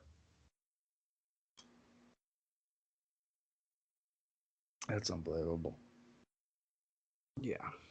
Well, I'm pretty sure they're just probably going to talk for the last 3 minutes or so of the show. I don't know how much time is left. Well, I'm for one glad that Randy Savage is walking out with the WCW title. Good. But it's shitty. It's a shitty way of doing it. Hogan he was clearly not eliminated. Right. Yeah, but Hulk Hogan's been champion for like 2 years, so I'm kind of fine with it. Well, yeah, I that's don't what want I'm him saying. to And it, going on Randy, like, absolutely. Yeah. So. What's going to happen tomorrow night on Nitro? They're probably going to take the belt off Randy's hand. They're going to do the same storyline and be like, well, we have to do another 3-ring battle royal. But no, they're going to do like, it's going to be like a 4-ring, 80-man battle royal. Oh, my God. But this time with 2 referees. Why is Bobby storming off? He's all mad. All right, so that is the end of World War III 95. I'm going to say that was like a boring show. Yeah. Yeah. So that... Put it this way, if you're going to watch anything from this show, I'll be generous, very generous, and I'll give you 2 matches. Number 1, absolutely watch the women's tag team match. Yeah, that was good. Absolutely watch that. Mm-hmm. And if you're in the mood and you're feeling up to it, throw on the Johnny B. Bad DDP. Yeah. I think it was all right. Other than that, I mean, thumbs down for me. Yeah, I don't think it was that great. I feel like we've watched worse WCW pay-per-views. Well, and even the Benoit match, like, I don't know. It was crisp and like it was fine, but maybe either they didn't get enough time to make me interested, or I don't know. I wasn't a fan of the Japanese guy who he was matched up with. Sasaki. Yeah. So nothing really there. Bubba Rogers, give me a fucking break. Yeah, man. I don't know. As far as like hidden gems, like, oh, this might not be good, and then it turns out really good, which usually happens on a WCW pay-per-view. We really didn't have that. I mean, I knew that the women's match was going to be something. You have the opening match, which again, Johnny B. Bad always delivers. So you kind of knew what you were getting with that. There was no real standout, like, wow, I wasn't expecting that. That was a good match, which was a bummer. Yeah. Dallas, where are you at for this show? I mean, overall, it's not a good show. Even, I mean, if you look at the main point of it is the Battle Royal, and you could barely watch half of it because it was on the 3 split screen. And I think that was the weakest part of the pay-per-view. Well, and that's the whole point of it. So, Yeah. I mean, that alone, you can't say it was good if the main thing on it wasn't good. Right. And that's coming from a guy who loves the Royal Rumble, by the way. That's me. Love the Royal Rumble. Yeah, but see, if they didn't all start in the ring, maybe that would have been more fun. But at the same time, if they're trying to not be a Royal Rumble, you gotta not do that, I guess. Right. Yeah. Right. But yeah, it wasn't good. Yeah. Sorry. So all three of us say it is a thumbs down, which I think makes, like, I don't know, every pay-per-view for 95 a thumbs down at this point. I don't even remember. I know. But there's one more pay-per-view left in 1995 for WCW, and it's Starrcade 1995, arguably the biggest one of the year. A lot of people will say Halloween Havoc. I tend to agree with that for the most part over the years. Yeah. And the concept for it's like a specialty show because it's the World Cup of wrestling. I think that's what they were saying. They're calling it. And it's a World Cup of sorts because it'll be New Japan Pro Wrestling taking on WCW. So there's not like a tournament, but just like a competition between the two sides. We'll see guys like Jushin Liger on the show, Koji Kanemoto. Love Koji Kanemoto. Chono, innovator of the Koji clutch, by the way. Oh. We'll see Chono and Masasato. Masasaido. Saito, there you go. Shinjiro Otani will be there as well. I don't really like Otani. Tenzan and Suzuki will be on the New Japan side. And then for WCW, it will be Benoit, Alex Wright, Lex Luger, Johnny B. Bad, Eddie Guerrero, and Randy Savage. Oh, and Sting as well. And there will also be a WCW World Heavyweight Championship match because Randy Savage will be defending the title. He'll be doing double duty, but we will not know the challenger because there's a triple threat match on this same show.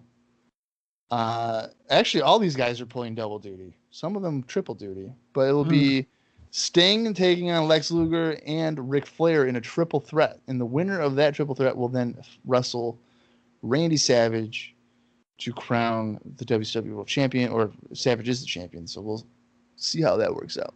Yeah. But that one took place on December 27th, 95 in Nashville, Tennessee. And that will be the next one for our WCW bonus episodes. We are still planning to do an ECW CyberSlam 96. Mm-hmm. And the plan for that would be us three, and then the man, the myth, and the legend. That is Screech. Yeah, there's going to be no elbow room. We're going to be fucking tails to tits in the booth, 4-man.